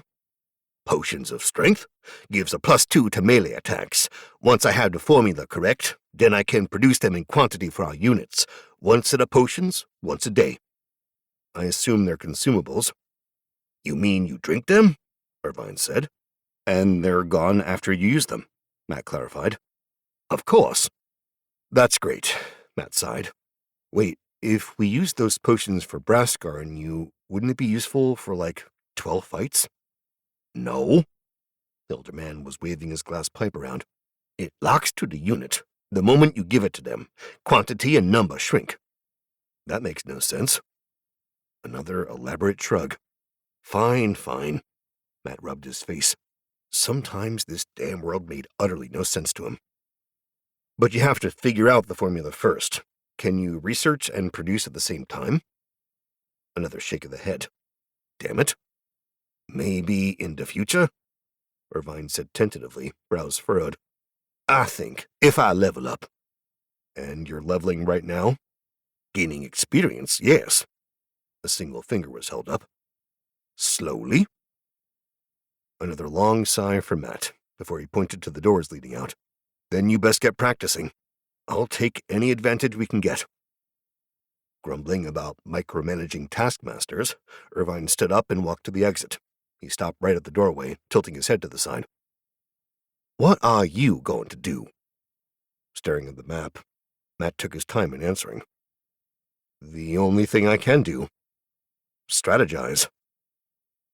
Irvine hung by the door for a second more before walking away, leaving Matt to continue to stare, fruitlessly, at the map. Status report at the end of Chapter 10. Day 4, end. Gold, 86, plus 6 gold per day. Units, 1 woodling. In production, 1 woodling, 3 of 4. Stall, 3 of 5. Road, 0 of 1. Structures completed, Grove. Structures available, Grove 2, Ranged Copse, Basic Greenhouse, Watchtower. Chapter 11. The next morning, Matt barely took the time to wash his face and brush his teeth before he jogged up the stairs. As expected, the woodling unit had already finished production. He could see them standing silent and disciplined in ranks both out the window and on his tactical map. A simple gesture had them start walking out the keep exit, heading for the village. Then, once he inputted that order, he eyed the map once more. No marauding raiders or other units in play, although he was uncertain how many of them would show up. The bears hadn't. He'd not even known about that encounter till 𝗂𝒂𝒊𝒄 had told him on a morning briefing. Hopefully there's a difference between random monster generation on travels and units that are allowed to attack keeps. Matt rubbed his hair, forced himself to sigh. This entire world or game or whatever is just way too weird a mixture. What I'd do for a proper delineation. Or a rulebook. I take the rulebook any day. And of course he was talking to himself. Then again, with only one other person in the entire keep who could hold even the barest of conversations, he was either talk to himself or listen to the sound of the wind blowing, which he had done. "Go, woodlings! Relieve our hero." Waving his hand with a final flourish, Matt confirmed the woodling journey. Then he drummed his fingers, pulling up the bare-bones status information of his kingdom. Status report: gold 92 plus 6 gold per day, units 2 woodlings, in production, stall 4 of 5, structures completed, grove, road, structures available, grove 2, ranged cops, basic greenhouse, watchtower. Well, that was simple enough. Now he just had to choose what to build. He discarded the watchtower, of course, and the basic greenhouse. Neither would serve him right now. And also, commit to building woodlings now before I forget. A small gesture, and the grove was filled, leaving him with 1 more woodling started. Gold 72 plus 6 gold per day. Not a lot he could afford with that. It would take him just over 2 days more to begin production of the upgraded grove. It would take 11, 22, 44, 88, 99. Using his fingers, Matt counted it off. 7 days to get to 96 plus 99 plus 11. That's 208, right? He ran the numbers again and nodded. Right, 206. That's 9 days to get enough to build a ranged copse, assuming I don't bother with anything else. He shook his head, staring at the board, and then threw his hands up. Damn it! As much as he'd like to get moving on things, it seemed he was stuck waiting. Perhaps he could find some paper whilst he waited, or a clay tablet that he could then scribe on, because all this mental math was a pain and a half. 1 more day. Humming to himself, Matt ascended the steps again. 𝗂𝒂𝒊𝒄 had taken to wandering around the village, checking out the locations by himself. Thus far, no fights or any other concerns. His newest made woodling unit was 1 step closer, and most importantly, the damn stall was done. In and of itself, the stall was not particularly surprising. It was the additional notifications that showed up when it had completed that were exciting. Upgrade available, stall 2, building type, treasury, tier, lesser tier 2, benefit plus 10 gold per day, cost 75 gold, production time 7 days. Now, is that an additional 5 more gold, or a total of 10 more? Matt prodded the information a bit more, then shook his head. Just an additional 5, which is why it's cheaper. Pretty decent, really. 15 days to break even, and only 7 days to get enough funds to build it. Considering he had 96 gold right now, with another 11 coming in every day, he'd be able to build this and another woodling too. On the other hand, there was the other notification that had him interested. New build options available. Tavern, 100 / allows recruitment of additional heroes. Marketplace, 200 / plus 10 gold. Blacksmith, 100 / plus 2 to damage or defensive units. Harbor, 200 / plus 5 gold. And now we're cooking. Matt could not help but rub his hands together as he stared at the new information. He knew what he wanted, of course, but he also wanted to take a moment to review what options there were. The tavern was the obvious option to buy if he had been an isekai hero with a cheat ability, or it would become his cheat ability, where he would find amazing heroes that would add to his army and make him unconquerable. And while it was pretty sure he had been isekai'd over, or close enough since most portal books didn't have their heroes die from a brain hemorrhage, Matt was still pretty certain that he was not going to get away with it that easily. Among other things, considering how expensive everything else was, hiring a hero probably was a matter of luck and money. No, that was for when he had the funds. The blacksmith was a nice overall upgrade, and when he had more units, assuming it increased all units in total and not just newly built ones, would be incredibly useful. Right now, though, he could not see how it would add much more to his fighting prowess when he could spend the same amount and get 5 more actual woodlings. Other than the fact that they were on separate production tracks, of course, still, later. Which left the 2 gold producers. Not forgetting everything else he could build, of course, but his biggest holdup right now was building up enough gold so that he could punch out new buildings without having to worry about production time. In that sense, the obvious answer was to save enough money to get a marketplace. An additional 10 gold a day would mean it would pay for itself in another 20 days. Not as good a deal as an upgraded stall, though, so he might want to do that before the marketplace. Except it was rather obvious that building new structures had additional bonuses beyond just the direct line noted here. The harbor obviously added something else, probably build options to exploit the sea, and the marketplace might offer something else, whether an upgrade, new build options, or new units being available. He wasn't certain, but it was obvious it was part of this entire structure. So, run a risk of not getting anything good, build something that was rather obvious to continue upgrading his gold production, or go for the all-out risk and get a tavern. Choices, choices, choices. Status report at the end of Chapter 11. Day 6, end of day. Gold 3.25 plus 11.25 gold per day. Units 2 woodlings.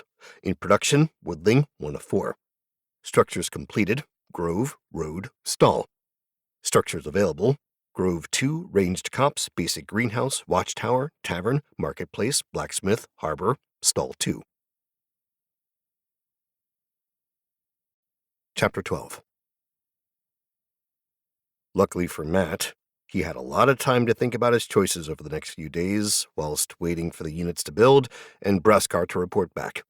Matt thought about what he wanted to do while jogging up and down the stairs, while moving around heavy rocks, or digging into the earth around their keep. He had taken to basic manual labor and exercise, not because he thought it might one day save him in a fight, but because the sheer effort required to ascend and descend the damn tower stairs every day was exhausting.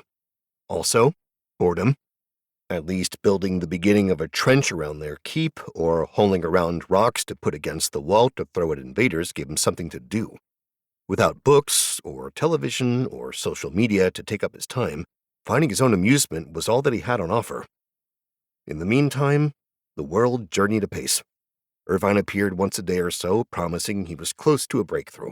He just needed one more day. Matt figured that one more day was sort of like self-driving cars or nuclear fission, something to expect to happen when it did and not a moment earlier.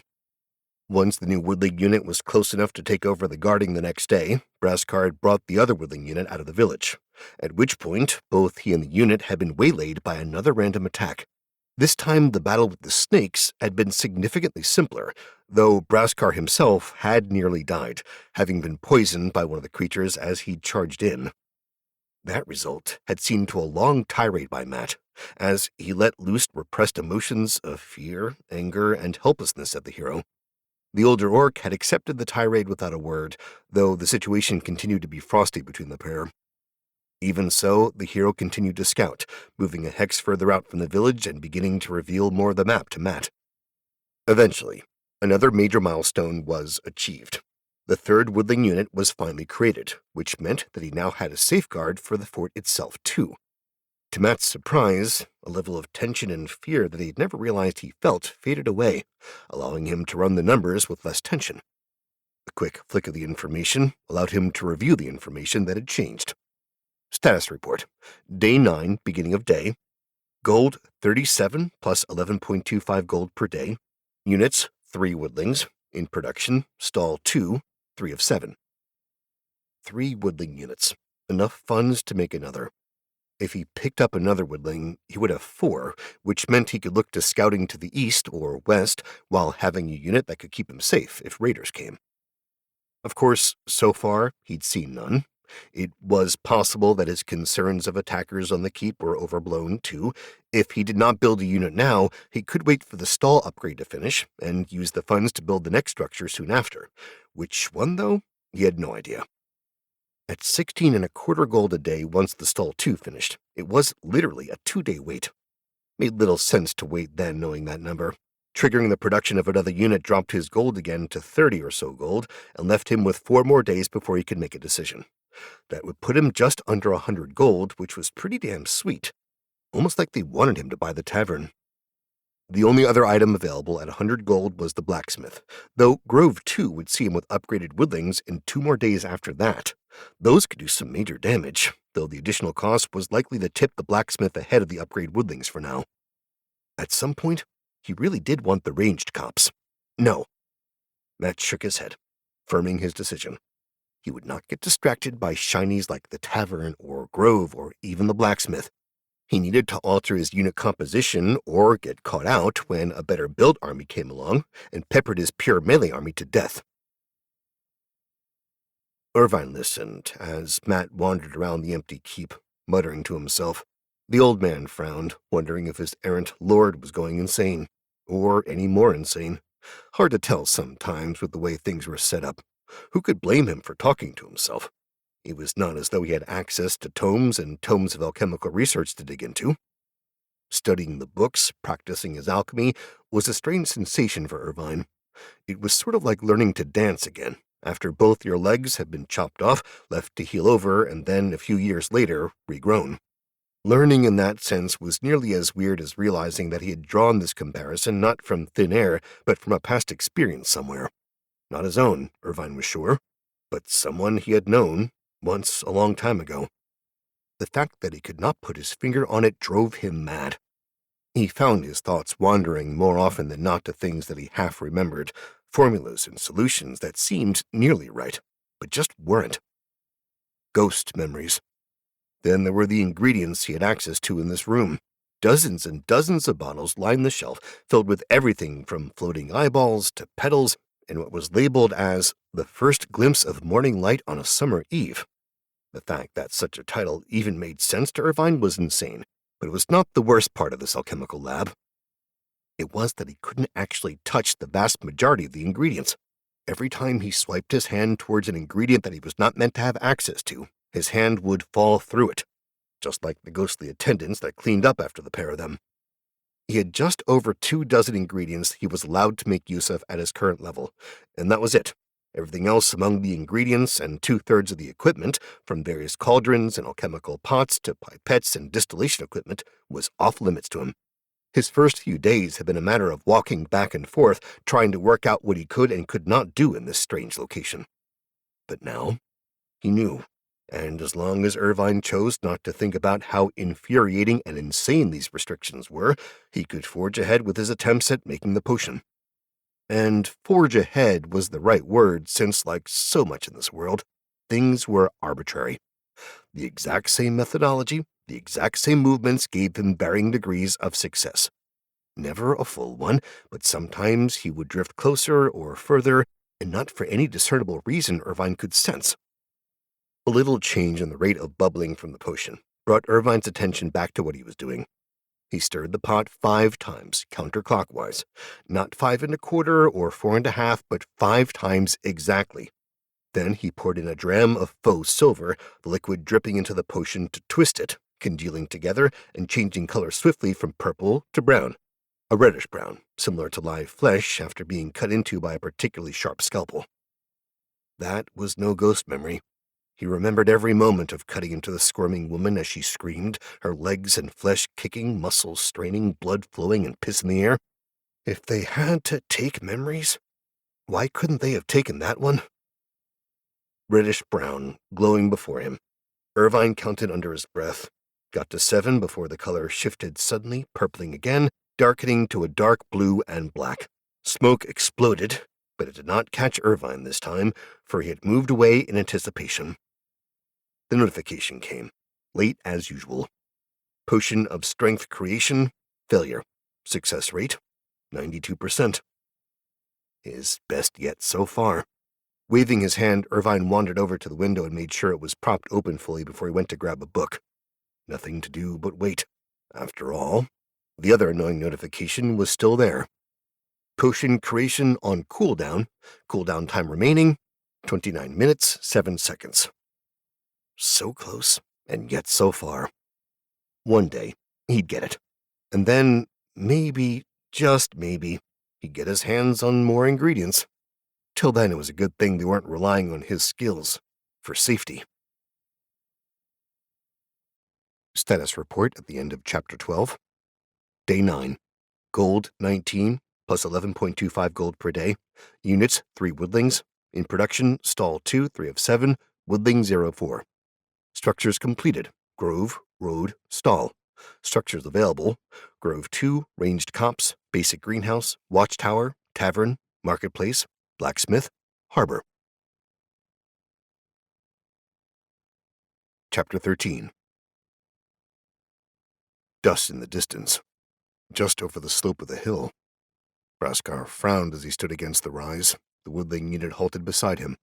The rolling plains with their lightly swaying grass was dappled in a variety of greens, with the occasional stunted tree that had somehow managed to survive marauding goats and herds of sheep poking up from the ground.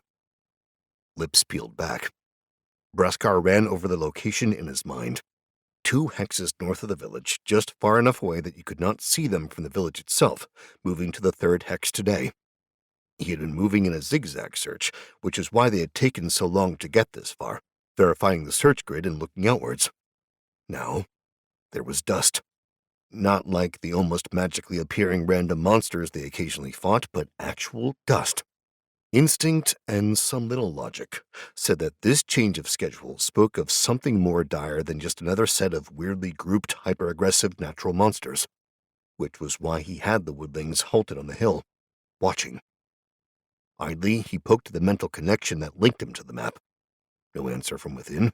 No surprise, since outside of the regular morning chats, Matt had taken to wandering the keep or doing other matters to keep himself active.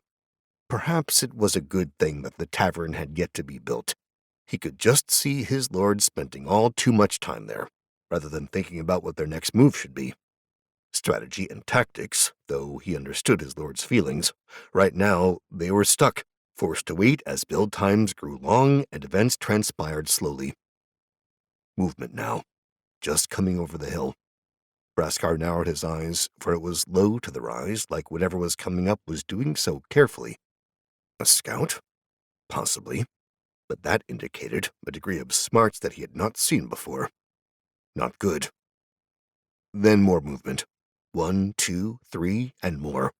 More bodies cresting the rise, and the orc realized he was right and wrong. They were smart, or smarter, than the random encounters he'd run into. At the same time, it was no scout. No reason to send so many in that case. A full unit of creatures that ran on all fours, ears like a dog, long faces, with the full body and muscles of a creature that could stand upright too. Jackals or something like it, but humanoid. Smaller than a full human, though, all wiry power and yipping and angry baying. Just as interesting was the information lingering over them now that the full unit was in view. Enemy unit, 𝗂𝒃𝒃. Type, creature. Number, 10. Melee attack, medium. Melee defense, low. Ranged attack, none. Ranged defense, low. Hit points, medium. Speed, medium. Special abilities, unknown. Vulnerabilities, unknown. And now we have found you. And now we shall see you defeated, 𝗂𝒃𝒃 said, his grin widening. He waved his unit of woodlings down the hill at a slow pace, even as the 𝗂𝒃𝒃 came rushing down the moment the group spotted 𝗂𝒃𝒃 and the woodlings. Red eyes glowing, he took off at a slow jog, unslinging his axe from his back. He gripped it cross-body, trained eyes watching the enemy loping down the hill, picking up speed. No set movement, no line, but they were shifting towards an arrow formation. At the same time, a light began to form around every member of the jackals, small dots of red amongst the yellow-brown that began to spark and join together. Shit. Special. Must be. Making a snap decision, 𝗂𝒃𝒃 howled out. Form up. Tighten ranks. Brace for impact. The woodlings moved as one, stopping and making sure they were lined up before shuffling closer together. To 𝗂𝒃𝒃's surprise, the woodlings stomped their feet into the ground, roots digging into the earth, even as the creatures leaned forwards. By the side, 𝗂𝒃𝒃 crouched low too, not too close to the unit, but making sure not to get so far away that he couldn't duck behind the unit if the 𝗂𝒃𝒃 came after him instead of the woodlings. Not too late, when the glow around the unit coalesced. A howling face, similar to the 𝗂𝒃𝒃's own visages, came to the fore, just before they crashed into the woodlings. Howls of pain, sounds of shattering wood, the physical impact of meaty bodies against hardened wood exploded through the hill. Even having crossed their way up half the hill, the 𝗂𝒃𝒃 barely slowed down, their momentum contained by the magic. One woodling, 2, then a third fell. The glow around the 𝗃𝗁 began to fade, the energy of their attack petering out. The woodlings dealt their damage too, smashing down on the 𝗃𝗁, dropping one and then another. But the 𝗃𝗁 mixed into the group kept tearing at the woodlings who swung big wooden limbs to strike at the furred opponents.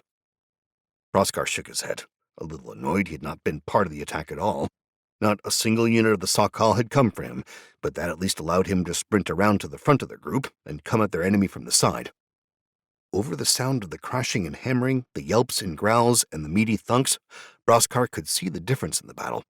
The 𝗃𝗁 had done more damage than the woodlings had, and though they had lost a pair, they could afford to lose the two with their greater numbers. Another 2 of his woodlings had been damaged in the initial charge, but now they were laying into the 𝗃𝗁. After the initial charge, the pair of units were on equal ground, losing unit to unit. That was bad. Very bad. The first 𝗃𝗁 to spot him spun on its back legs, snapping at 𝗃𝗁. The orc reacted reflexively, stabbing his weapon outwards to bounce the creature away from him with the front of the axe. Then, letting the weight of his weapon drop low, he stepped in close and swung upwards, putting his hips into the attack to cut at the monster, tearing its throat out. 5 𝗃𝗁 now, to their 4 woodlings. No, 3. He watched another woodling, one that was injured before, fall under the fangs of the monster. He watched as unit after unit of his people died, and a part of him snarled and bubbled froth. He threw himself at the enemy, his axe flashing as he caught the creatures from behind.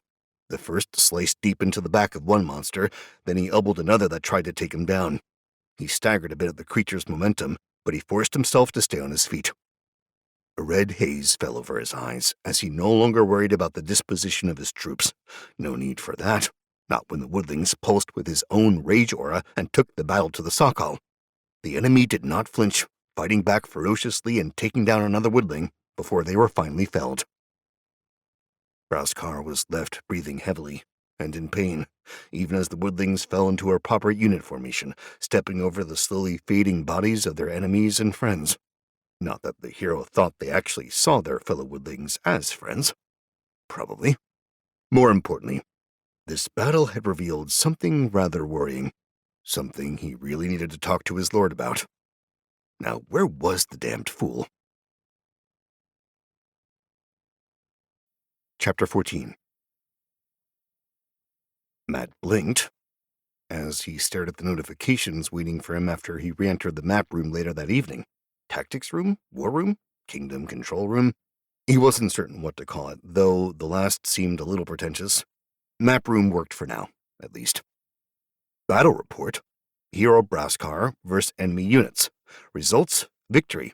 1 𝗃𝗁 defeated, 0 units escaped. Rewards: +2 gold, +1 reputation. Huh. He got gold for beating the enemy unit. Just as interestingly, there was a possibility for units to flee, on both sides, he would assume. That was important to note in the future. A flick of his hand brought up further information, giving him the 𝗃𝗁's unit data and then his people's. Woodling status. Number: 2 units injured. There was more data, but he discarded it for later, focusing on the total number remaining. 𝗃𝗁? Matt called out as he triggered the option to talk to his man on the ground, as it were. Not surprisingly, 𝗃𝗁 was quick to answer, providing him with a rundown of the battle itself. Our units cannot, as they stand, face our enemies on a 1-to-1 basis. They are just not strong enough to do so. Though if we gain sufficient experience, that might change, 𝗃𝗁 concluded. The orc sounded a little unsure of himself at the end, possibly worried about how Matt would react. Why? We're both base units, so why are we doing worse? Matt muttered, mostly to himself. I assume it is an off-balancing between their strengths and speed and ours, my lord. Speed? I believe they might have more movement points than we do. I would assume that we are looking at probably 2 hexes per turn, 𝗃𝗁 said. Until we are proven wrong, I would want us to assume that. So... Matt trailed off, thinking it over. No more leaving our villages undefended. We only have a 2-unit vision from there. If they can move 2, we'd spot them, but might not be able to move 1 in and have them settled for defense before they're attacked. Or am I getting that wrong? Unknown. Do we take turns in turn or at the same time? I would assume at the same time, so your assumption might be correct. Any bonuses for defense might not trigger to the next turn. It would certainly suit the way things work, my lord, 𝗂𝒂𝒊𝒄 said. Crap, okay. Any other thoughts? We should have an advantage on quantity, I believe. Or it's possible that we can win a war of attrition, with our wounded units rotated back for growing between battles. Right, so have 2-unit groups, or a unit and hero, so that we can assume we keep our 2 units alive and grow them. Matt frowned. Do we need to do that for our bases? The defense structures in them should be sufficient, 𝗂𝒂𝒊𝒄 said. There is another option than just doubling our unit numbers, though. We could gift them potions, Matt said, if we ever get them. Or get the blacksmith. Would a +2 be enough? Silence. Then 𝗂𝒂𝒊𝒄 spoke up suddenly. Sorry, I shrugged. I do not know, but would assume it would be sufficient. The fight was very close. Interesting. That put a different spin on things. An immediate boost to their units would make every single unit they made more powerful, along with any upgrades. The problem with waiting for more units was that it would take 8 days to get a pair of units running for further scouting options. It helped as well that the blacksmith only took 5 days, so it would be a fast build. Hands twitched, and he called up the detailed information on the blacksmith once more. Structure available, blacksmith, building type, unit upgrades, tier lesser tier 1, benefit +2 melee range damage / +1 range damage if available, or +2 defense. Cost 100 gold, production time 5 days. I only have 27 gold right now, Matt sighed. I can't do anything about either of those choices. By the time the next woodling unit was built, he'd have a bunch more. Till then, you gonna keep scouting? Hesitation on the other side of the line before 𝗂𝒂𝒊𝒄 sighed. Not in the northerly direction. I'll head east. Less chance of running into an attacker, and it'll allow me to rebuild the units. All right, keep reporting in. We'll keep an eye out for more enemy units. 𝗂𝒂𝒊𝒄 confirmed the words and then cut the connection, leaving Matt to inform Irvine directly. Now it's just a question of whether their enemy had sent more units after them, and how many they had. Working in the dark sucked. Chapter 15. 4 days later, both the second-level stall and new woodling unit were finished.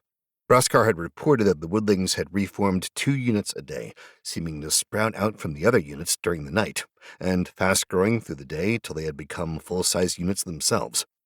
By the time the new woodling and stall had finished, 𝗂𝒂𝒊𝒄 was back to full strength and exploring further, though the woodlands he now was moving through offered little beyond random encounters.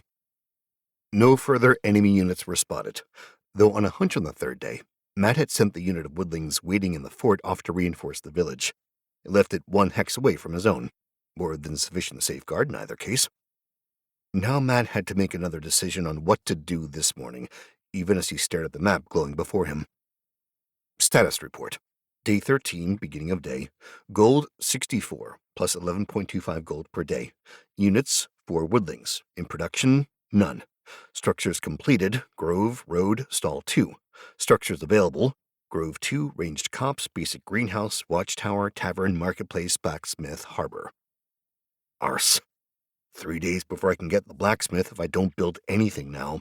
Another day on top of that to get another woodling started, or begin building another woodling immediately, which puts me at 44. Then that is, 4 days before you have just enough for a blacksmith.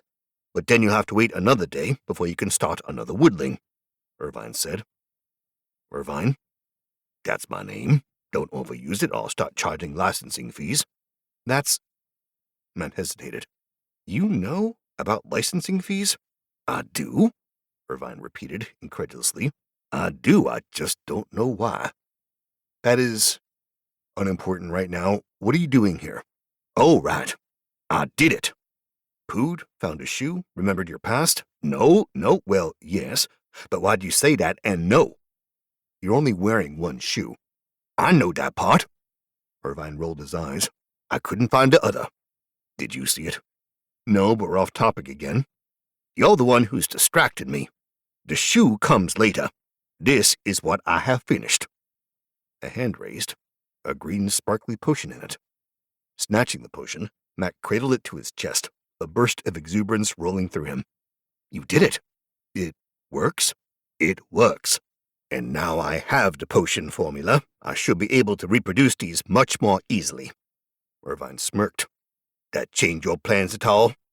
Of course it does, Matt said, rubbing his hands together. How many can you produce? Depends. Clarity, what do you mean, man? Generally, I can produce a potion once every 3 days. However, I have a skill. I know. Irvine glared. Will you let me finish? He waited, saw that Matt wasn't going to interrupt, then continued. Right, so, a skill, burst production, means I can make a total of 3 of these in 1 day. What's the drawback? Matt said, suspicious. I can't use the skill again for 10 days, Irvine replied. Not much of a drawback right now, Matt muttered. Not as though you have another potion to research. Do you? I have 3, actually, Irvine said. Potion of speed, potion of growth, and potion of defense.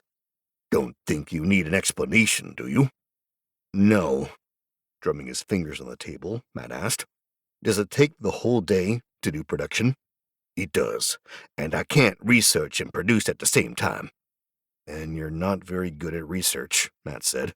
1 chance in 12 or so days? So either 4 potions while we wait for you to do research, or we get 3 now, then put you to research, and then have you use the skill again. Seems like that's the optimal condition, unless there's another option. Irvine stroked his beard, tugging on the wispy hair falling down his chin as he thought before he eventually shook his head. Nope. Okay, so you get me 3 new potions of strength for distribution. We keep 1 here for the unit, send 1 up to the village, and another to our current surplus member. That leaves them, theoretically, able to do battle with the enemy. So long as they aren't improving too, Irvine said. So long as they aren't improving too, Matt confirmed. That means the blacksmith isn't necessary right this second. Thinking into the future a bit, he grimaced and nodded to himself. And if we keep trying to play catch-up, we might not win. We're ahead for now, I hope, but there's no guarantee we will be in the future. We need the ranged units. That's a long time not to be building any new units, Irvine said. True. A long breath in and then out, before he nodded. 1 more now, and then we wait and let it build up no matter what. We also pull back on the exploration a bit, for now. You sure that's the right hand to play? Irvine said. I can't even see my opponent right now, Matt replied. So, no, he chuckled grimly. But we can't keep playing for the short term. At some point we're going to have to plan for the future, even if it means risk in the present. It had always driven him mad, that part of these games. The transition point between early game advantage to mid or late game advantage, and that transitory moment of weakness, had always frustrated him a little. Still, it was never sufficient for him to want to build a watchtower for the early warning system, since he'd always felt such purchases useless.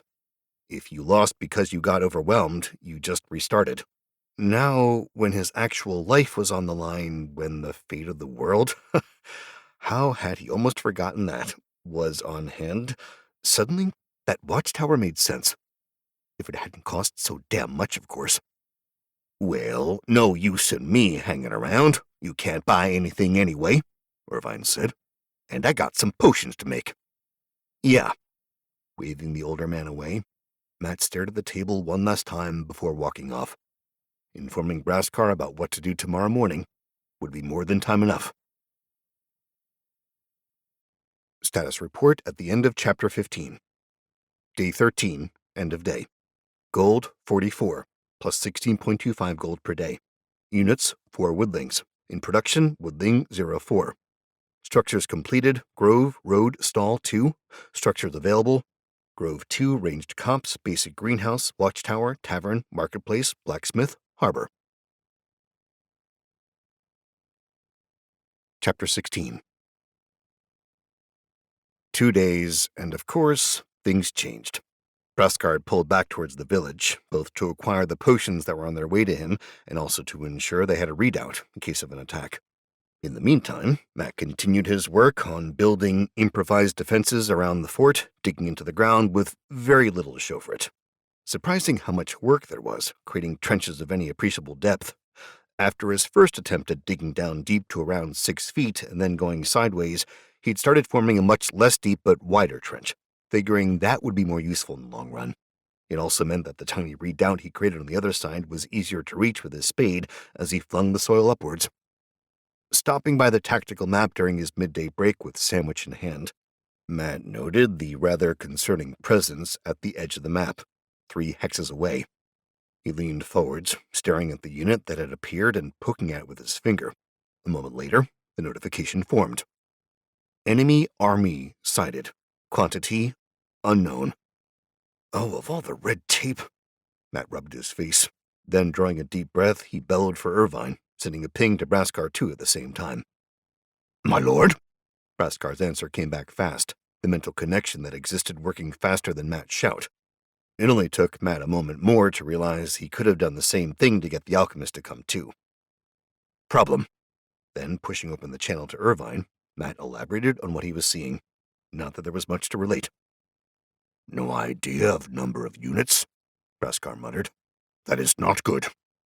Do you believe it is due to the distance involved? Possibly. You didn't spot the 𝗃𝗁 until they were literally upon you.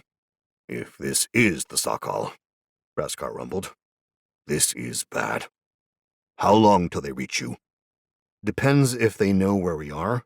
On a straight line, assuming they've used all their movement this round, 2 days. If they don't come directly for us, might be longer, Matt said.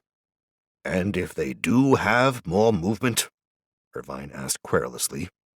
Then 1 day. Tomorrow, basically, Matt said. When will you know?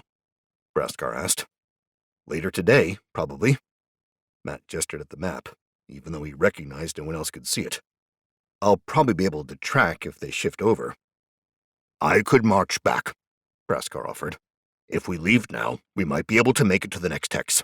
Or you could just tie yourself out, leaving so late and not be any closer, Irvine said. We have roads now. We should be able to make it, the orc replied. Assuming they take into account the half movement and don't arbitrarily lock you down, Irvine said. We should have paid more attention, Matt grumbled to himself as he considered the way they had shifted woodlings around.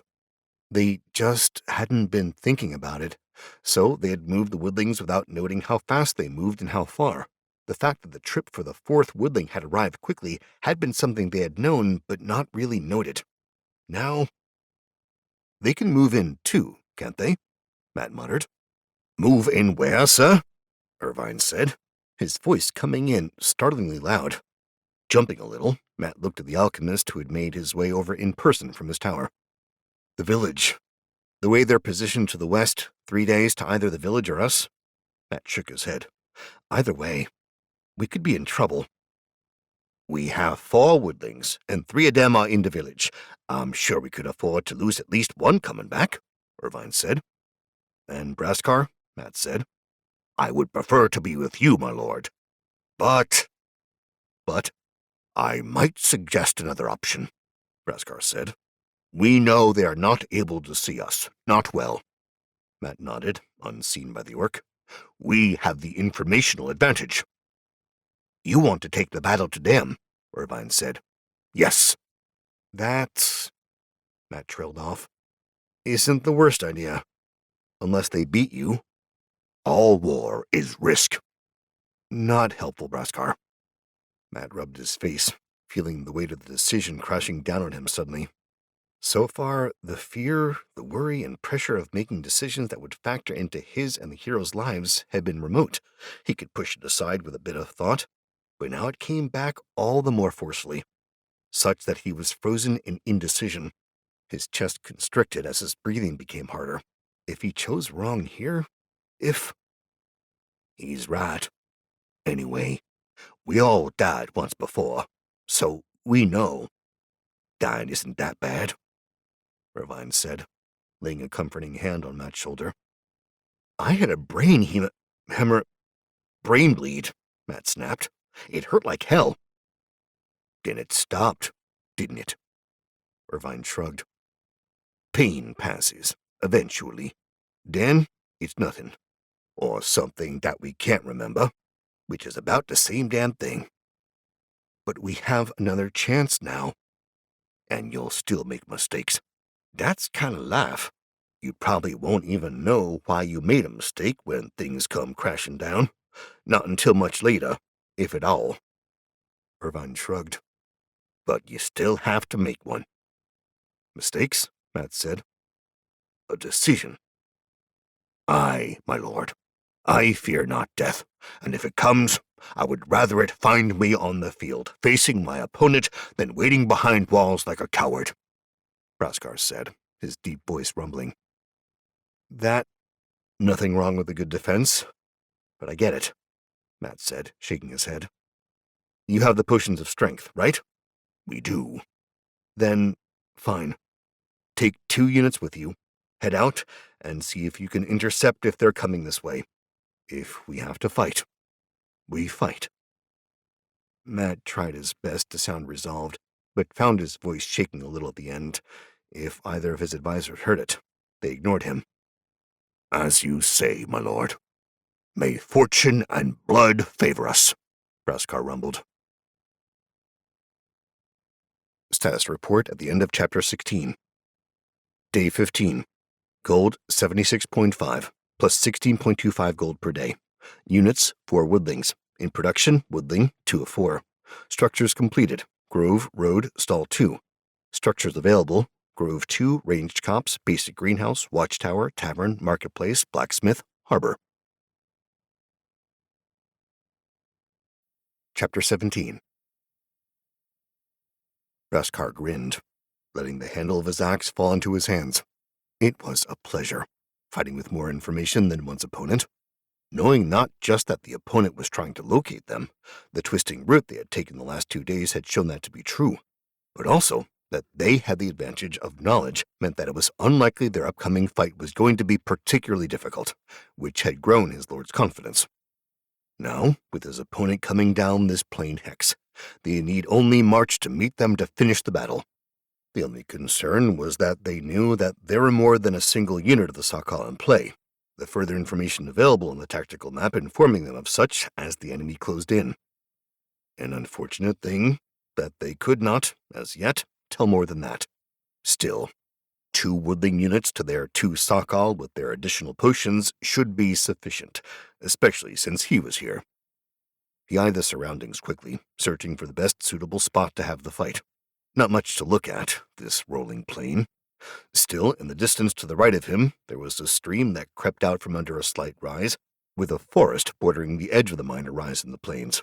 If they could get there, and 𝗂𝒂𝒊𝒄 judged they could, they would channel the forces right up the hill.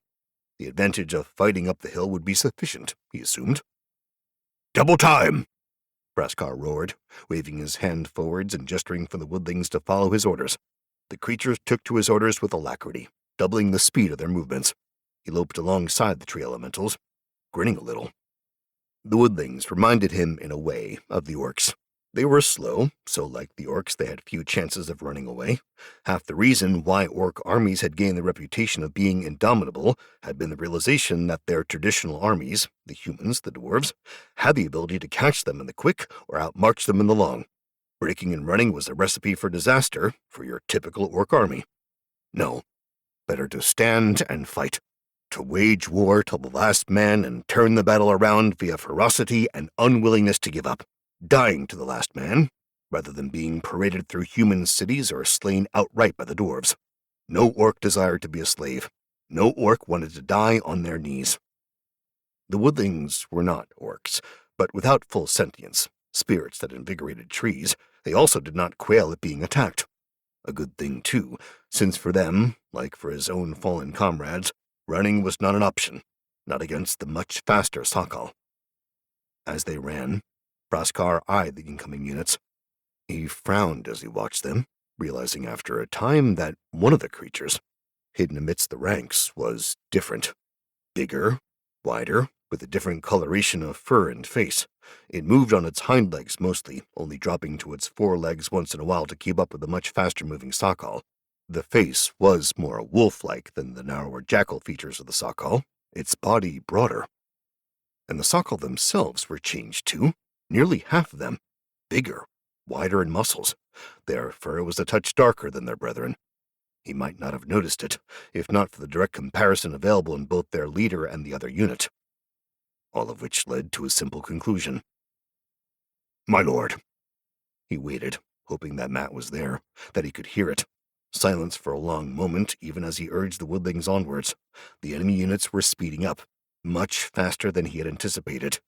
No way for them to make the rise. He would either have to have the woodlings dig in now, or... "To the woods!" Perhaps fighting within the woods would confuse them. The woodlings looked like trees, after all. Perhaps the change in pace, the twisted ranks would allow them some advantage. They would need it, after all. "𝗃𝒂𝒊𝒄, what is it?" His lord's voice now, worried, probably picked up the tension in his voice. 𝗃𝒂𝒊𝒄 tried to modulate it, though it was hard while running. "We have met the enemy, sire. 2 units, as expected, but one is an upgraded 𝗃𝗁 unit, and there's also a hero." "Shit. Succinctly put, my lord. I do not know if we can win this." 𝗃𝒂𝒊𝒄 hesitated, then added, "If not, we will do our best to winnow down our enemies. If I fail, dispatch the rest of the units and finish them off. Run the enemy down before they can heal." "Don't die on me now, you big green oaf," Matt said fiercely. "I'm not done with you yet, and you with me. I won't have you giving up on me. You've got the potions, you've got the woodlings. Win, or run. I'll do my best. Now, I must focus." The creatures were howling now, the 𝗃𝗁 letting out their strange yip howl. Not great, but the woodlings were now in the trees, spreading out. Their formation had broken, but that was fine. Time for another command. For the last major one he had to offer them. "Drink potions!"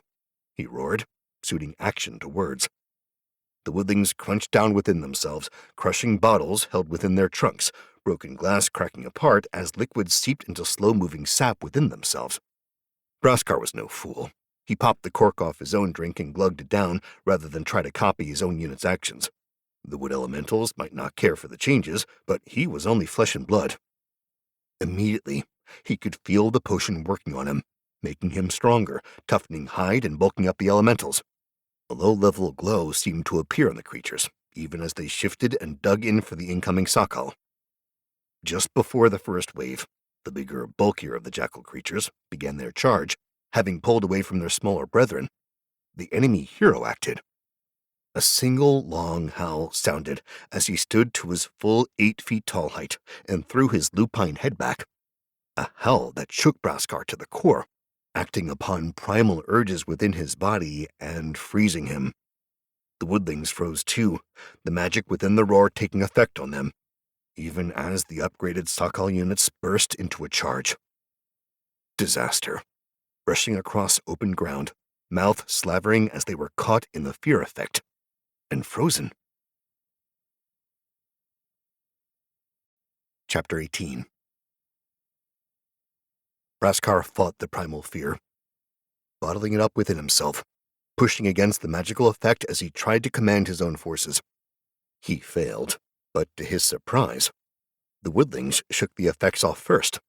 Their lack of earthly bodies gave them an advantage, one that their opponent had failed to take into account. Straightening out from the immobility moments before the first wave of 𝗃𝗁 arrived, the woodlings wielded their clubbed hands against the bigger, bulkier monsters. Almost immediately, the woodlings started falling, the glowing, energy-laden charge slamming into wooden bodies. 4 of the woodlings came apart, their bodies shattering as the 𝗃𝗁 leapt at them and sent branches and leaves and sap flying through the air. Another 2 innocent trees befell the same fate, while other 𝗃𝗁 had to break their direct charge to weave through the trees before making the leap, allowing the elementals to dodge and suffer less fatal wounds. Not that the upgraded 𝗃𝗁 were doing much better. Stronger and faster they were, but it seemed they had lacked any major upgrade to their defenses. The additional damage done by the stronger enchanted limbs began to take their toll, 6 of the 𝗃𝗁 dying in the first wave as they were impaled on wooden limbs or bodies booted into trees and across the clearing. Even as the blood-red color of their charged attack faded and they ran onwards through the woods to meet the second unit, the second wave arrived, having triggered their own charge. 𝗂𝒂𝒃 had no time to review all this, though, for he found himself shaken free of his own paralysis as a 𝗃𝗁 bore him to the ground. Only his axe, held stiffly before him, saved him from having his throat torn out. As he fell, he regained control of his limbs, allowing him to roll backwards and heave the creature away from him, to bounce away behind. No time to check whether it was still alive, for the orc hero rolled to the side and onto his feet, ears filled with the crack and boom of the magically enhanced charge crashing into wooden bodies, over and over again. His first troop unit was gone, completely shattered but for a single member that somehow, had managed to survive untouched. Now the second unit was dealing with a combined mixture of the surviving 𝗃𝗁. Striding forwards, 𝗂𝒃𝒃 laid into one of the bigger 𝗃𝗁, his axe catching the back of its leg as it leapt away from one of his woodlings. His weapon bit deep into the body, crushing bone and leaving the monster crippled even as it struggled to draw itself away. With a brief moment to review it, the orc took the time to take in the unit details. Enemy unit, 𝗃𝗁 2. Type, creature. Number, 4 of 10. Melee attack, medium plus. Melee defense, low. Ranged attack, none. Ranged defense, low. Hit points, medium. Speed, medium plus. Special abilities, charge. Vulnerabilities, unknown. Not much new, not at all. Rather than finish off the crippled creature, 𝗂𝒃𝒃 moved away. He knew he had bigger prey to hunt. The battle through the trees was chaos. He had to congratulate himself on choosing to fight here at the last minute. In fact, he was somewhat certain that the woodlings were benefiting from the environment, both potentially on a statistical basis, but also from the confusion. In the gloom, it was all too easy to mistake a tree for a woodling or vice versa, and a moment's hesitation was all it took for death or injury to occur. In the meantime, he wove through the group, searching for the other hero. He knew he was here somewhere. The question was, where? Instinct had 𝗂𝒃𝒃 jump backwards from an unseen attack. He was a touch too slow, the blow catching him in the side and spinning him around. Only his axe, swung at the same time, kept his opponent from following up, leaving him to tumble and right himself, to stare at the lolling tongue from a wide-open predatory mouth to stare at him. "Fool, orc! You think you can beat me?" his opponent said. Rather than speak, 𝗂𝒃𝒃 watched the other as details floated to the surface. Returns. Level 2 Warlord. Specialty, Warrior. Skills, Howl of the Predator. Experience, 4 of 200. Attack 26, Defense 11, Power 6, Knowledge 4. You see it, don't you, you pitiful level 1? Laughing, Returns let his long hands hang down from his body, sharp claws clipping the ground as he hunched forwards. Give up. Humanity is doomed. I care not for humanity, 𝗂𝒃𝒃 rumbled. I am an orc, and I do not give up. Then die. Howling, the hero lunged forwards, claws glinting in the gloom. Reacting entirely on instinct, 𝗂𝒃𝒃 swung his axe, blocking the lunge attack. He barely moved his feet in time to dodge the majority of the other arms swiping at him, though the attack tore through his armor with surprising ease and cut into his torso, leaving strips of pain and hot blood flowing. Reversing the swing, he cut backwards into the retreating arm, watching it clip the limb. He felt the axe bite deep, even as 𝗂𝒃𝒃 lunged at him, shouldering him with his greater bulk and strength backwards. Pushed off his feet, he flew backwards to bounce off the ground and roll over, a bone in his chest cracking under the force of the assault. 𝗂𝒃𝒃 gave him no chance to recover, the orc warlord finding himself swinging his axe defensively, feet paddling backwards constantly as he deflected and struck at his opponent, trying to find a gap. Even the few pauses in tempo that were forced upon the werewolf were insufficient, only giving 𝗂𝒃𝒃 enough time to plant his feet. He was losing. Slowly, thankfully, but losing nonetheless. Around him the sounds of battle continued. He had no time to review how things were, but from the slowly decreasing numbers of clashes, of the crack of branches and startled and pained yips of the 𝗃𝗁, the units were whittling themselves down. "Gather and hold!" 𝗂𝒃𝒃 shouted, desperately, hoping that his units could do so, could pull together and win. Then 𝗂𝒃𝒃 was on him again, claws flashing as they sought his lifeblood. Except they weren't. 𝗂𝒃𝒃 realized soon enough the creature was playing with him, Just like a wolf would wear down its prey before going in for the kill, 𝗂𝗏𝗄𝗻 was wearing him down. It was smart, fighting like this in the wild. 𝗂𝒂𝒃's only chance of winning was crippling his opponent, cutting into those arms that kept coming at him, chipping away. If not for the faint glow around the arms, if not for the strengthened fur of his body, he might even have succeeded. But combined with careful strikes that never went too far, that allowed the werewolf to pull back when his axe threatened, his opponent was winning. As the battle raged on, 𝗂𝒃 could feel his lifeblood slip from his numerous wounds. An anger rose within him, with each labored breath, each cut and taunting feint or snap of a jaw. He felt that rage pulse within him, combining with the alchemical concoction flowing through him, and a growing realization. One last swipe, this one tearing at his helmet, leaving it hanging off his head with a strap to the side. He had no more time nor care for this slow battle. Roaring his determination, 𝗂𝒃 threw himself forwards, rolling to the side as he flew through the air to let a swinging claw glance off the remnants of his armor as it tore into his chest. His axe sank deep into 𝗂𝗏𝗄𝗻's body, cutting through collarbone and nearly separating one arm entirely. With a twist of his body, in furious pain, his opponent picked up 𝗂𝒃 and threw him away to crash into a tree, bones and hip breaking. Slumping to the ground, consciousness slipping, he watched as 𝗂𝗏𝗻s pulled the axe from his body, blood pooling around him before stalking forwards. His last gambit had failed. The raid skill might have given him one last opportunity, but he had wasted it. Now, it was the end. Chapter 19. Shit. Matt paced the floor, staring at the intermingled units on the tactical map, his hand clenched and released behind his back the whole time as he tried to figure out something, anything that he could do. Ever since the pair were in conflict, he could see the information appearing, the details and the inevitable result. He could see that 𝗂𝒃 would lose, that he would die, and eventually the pair of units would end too.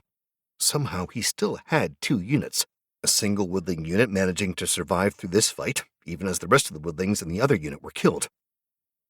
There's nothing you can do. We need to have you. We need troops moving now to make the choices, Irvine said, stuttering at the end. There's gotta be a way, Matt snarled, walking back to the map. He slapped his hands on the table, leaning closer as he stared at the units, watching as another unit died. There's nothing. You've tried, haven't you? You must have, Irvine said. He'll win, or not. There's gotta be something I can do. If not, how the hell are we supposed to win? The hell am I supposed to do beyond just sitting here staring as fights go on? Matt replied. If there's nothing I can do, this is fucked. It's always been a mess. Well, I refuse to have it end this way. Hand coming down on the table again, striking it hard such that his hands hurt, his body hurt.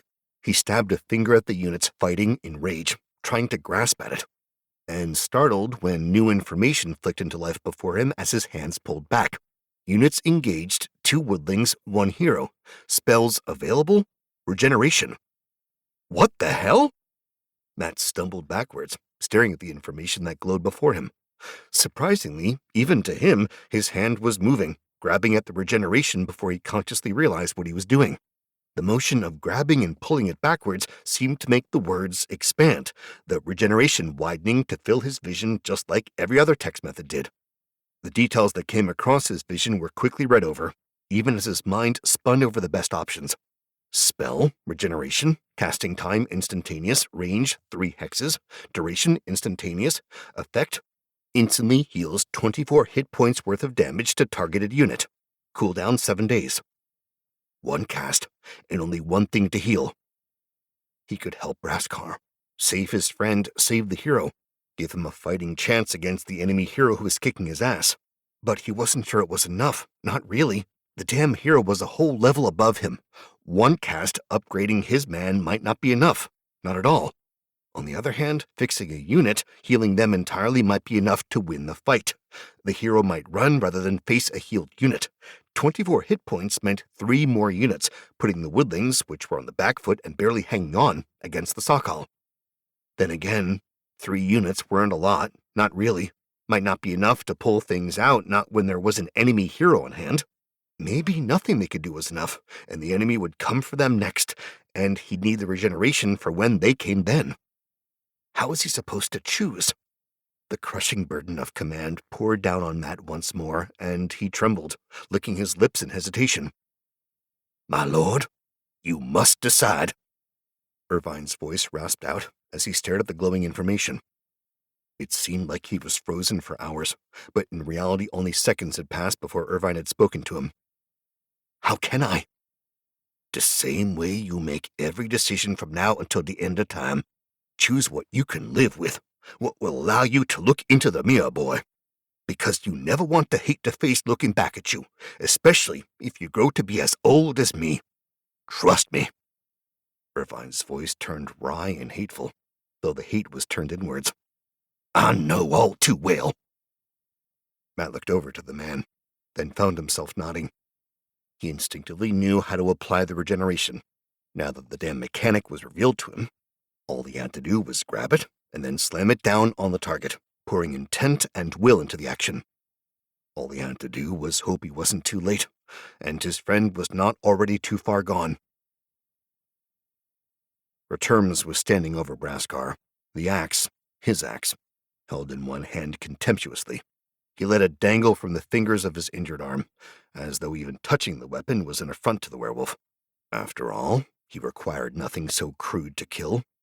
Lips were peeled back, and the hot stink of the creature's mouth poured down over him as 𝗂𝒂𝒃 lay prone and bleeding. Warm and sticky? He could swear he could see the gristle from a previous meal in the creature's mouth. Taking his time, 𝗂𝒂𝒃's bent low, blood still dribbling from the deep wound on his body. But it was already healing, the damn creature making his own axe jump in its fingers. "Axe or claw? Axe or claw? Choose your death." "I'll see you in hell first," 𝗂𝒂𝒃 growled, even his words too weak to come out as more than a slur. He could feel his life slipping away from him, the damage too great to survive. It mattered not, axe or claw. He was done for. "So rude," 𝗂𝒂𝒃 laughed. "I shall teach you a lesson, then." Arms raised, a pair of fingers pointed. They descended towards the orc's eyes. He shifted, trying to get away and turn aside. A little howling laugh, even as the sounds of battle continued around them. As the werewolf dropped his axe and used his mangled other arm to grip and turn 𝗂𝒂𝒃's face back. Claws descended further, inches disappearing, and 𝗂𝒂𝒃 could only stare, letting his courage gather as he scrambled for the dropped axe, unable to find the hilt, unable to lift it even if he found it. Inches, millimeters. Then, light. Filling him, surrounding him. Strength followed the light just as quickly, even as 𝗂𝒂𝒃's jerked backwards, long claws around his face tearing into green skin, opening up his skin as they did so, only for the claw wounds to close, as did the rest of his wounds. Body jerking with a sudden rush of power, 𝗂𝒂𝒃 was already sitting up, hands searching for his axe handle, finding it nearer to him than he had believed. The arm, numb from lack of blood, had missed its presence till now. Pushing with one hand his opponent who was already reacting, 𝗂𝒂𝒃 swung one arm against his own upraised one. But his axe was turning, coming in and chopping to the side. And something else, 𝗂𝒂𝒃 realized. Perhaps something the system had not realized. That rage, that additional strength that had been granted to him from the pain and injury and weakness of his body, had not left him. He pushed, and 𝗂𝒂𝒃 moved backwards, waving claw, leaving a raking attack on his arm.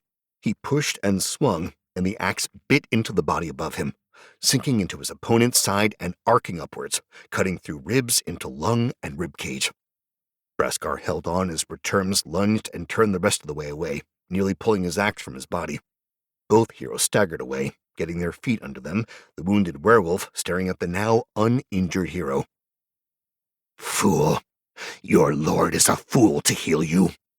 Mouth falling open, 𝗂𝒂𝒃 snarled. "I shall feast on your body, and then show him his foolishness." 𝗂𝒂𝒃 saw no reason to prolong the discussion. He could sense his units dying, falling by the wayside. No, better to finish this, here and now. He threw himself forwards, axe swinging in a feint, 𝗁𝗃𝒄 did not fall for the feint, instead leaning back only a little to give himself more space, so that when 𝗂𝒃𝒆 pushed the axe forward in a straight thrust, it was insufficient to do more than scrape the werewolf. Savage grinned, swinging, aiming for 𝗂𝒃𝒆's side, but the orc chose not to dodge, instead stepping into the attack with his axe cocking backwards as he did so, staying in roughly the same position. He took the blow hard, but without the full extent of the swing. It only dug into flesh and armor. Then 𝗂𝒃𝒆 twisted, hips and body flowing in one motion to pour strength into the swing to take his opponent in the center of the body. It tore sideways and upwards, carving another deep furrow into flesh.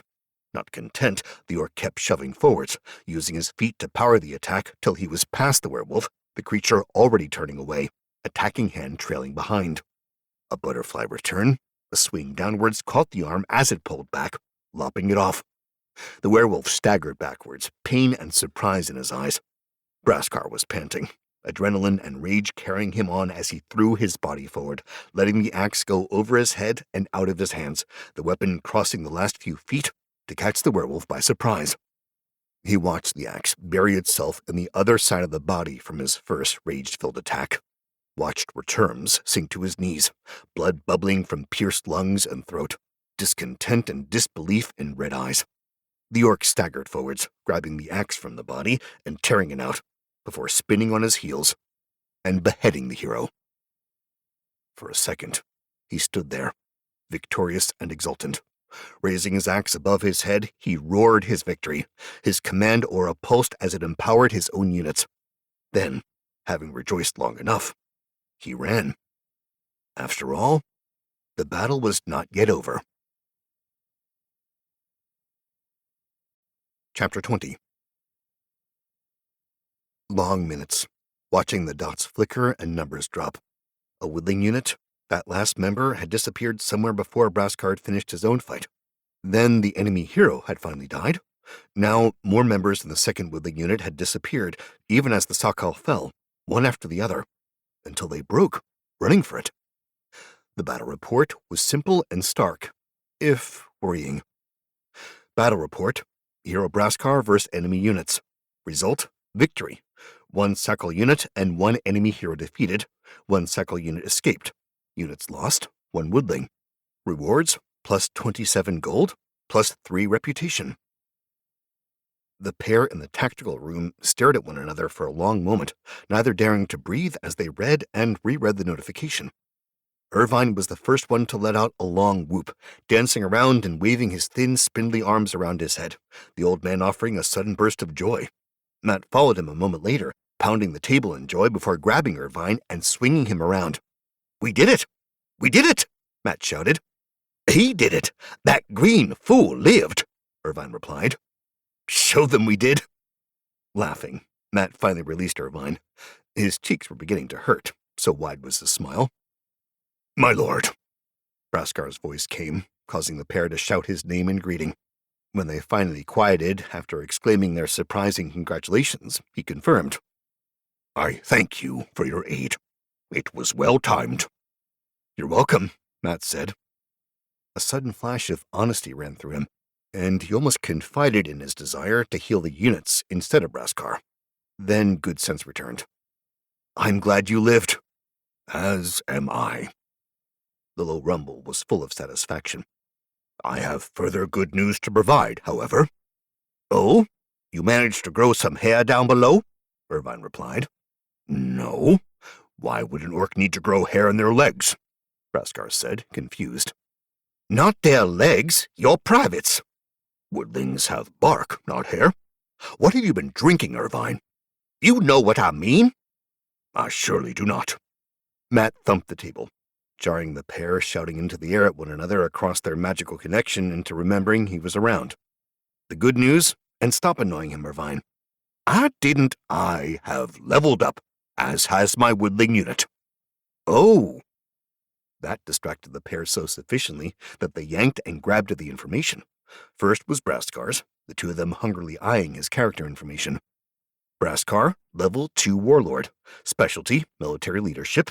Skills, inspiring aura, rage. Experience, 27 of 100. Attack, 27, defense, 18. Power 6, Knowledge 12. Half again increase. Irvine was the first one to note the increase in Braskar's strength. Definitely a major increase, though Matt wondered if the increases would continue to scale in that manner. Exactly how powerful could heroes get? No new skills, though. I wonder if that's common or just staggered or... Matt trailed off, since the truth was, none of them had any idea. Have you stared enough? Braskar asked, his voice filled with amusement. Just about, Matt said after a moment, flicking his hand away to call up the surviving woodling unit. This should be interesting. Unit name, Blooded Woodlings. Type, Wood Elemental. Tier, Lesser Tier 1.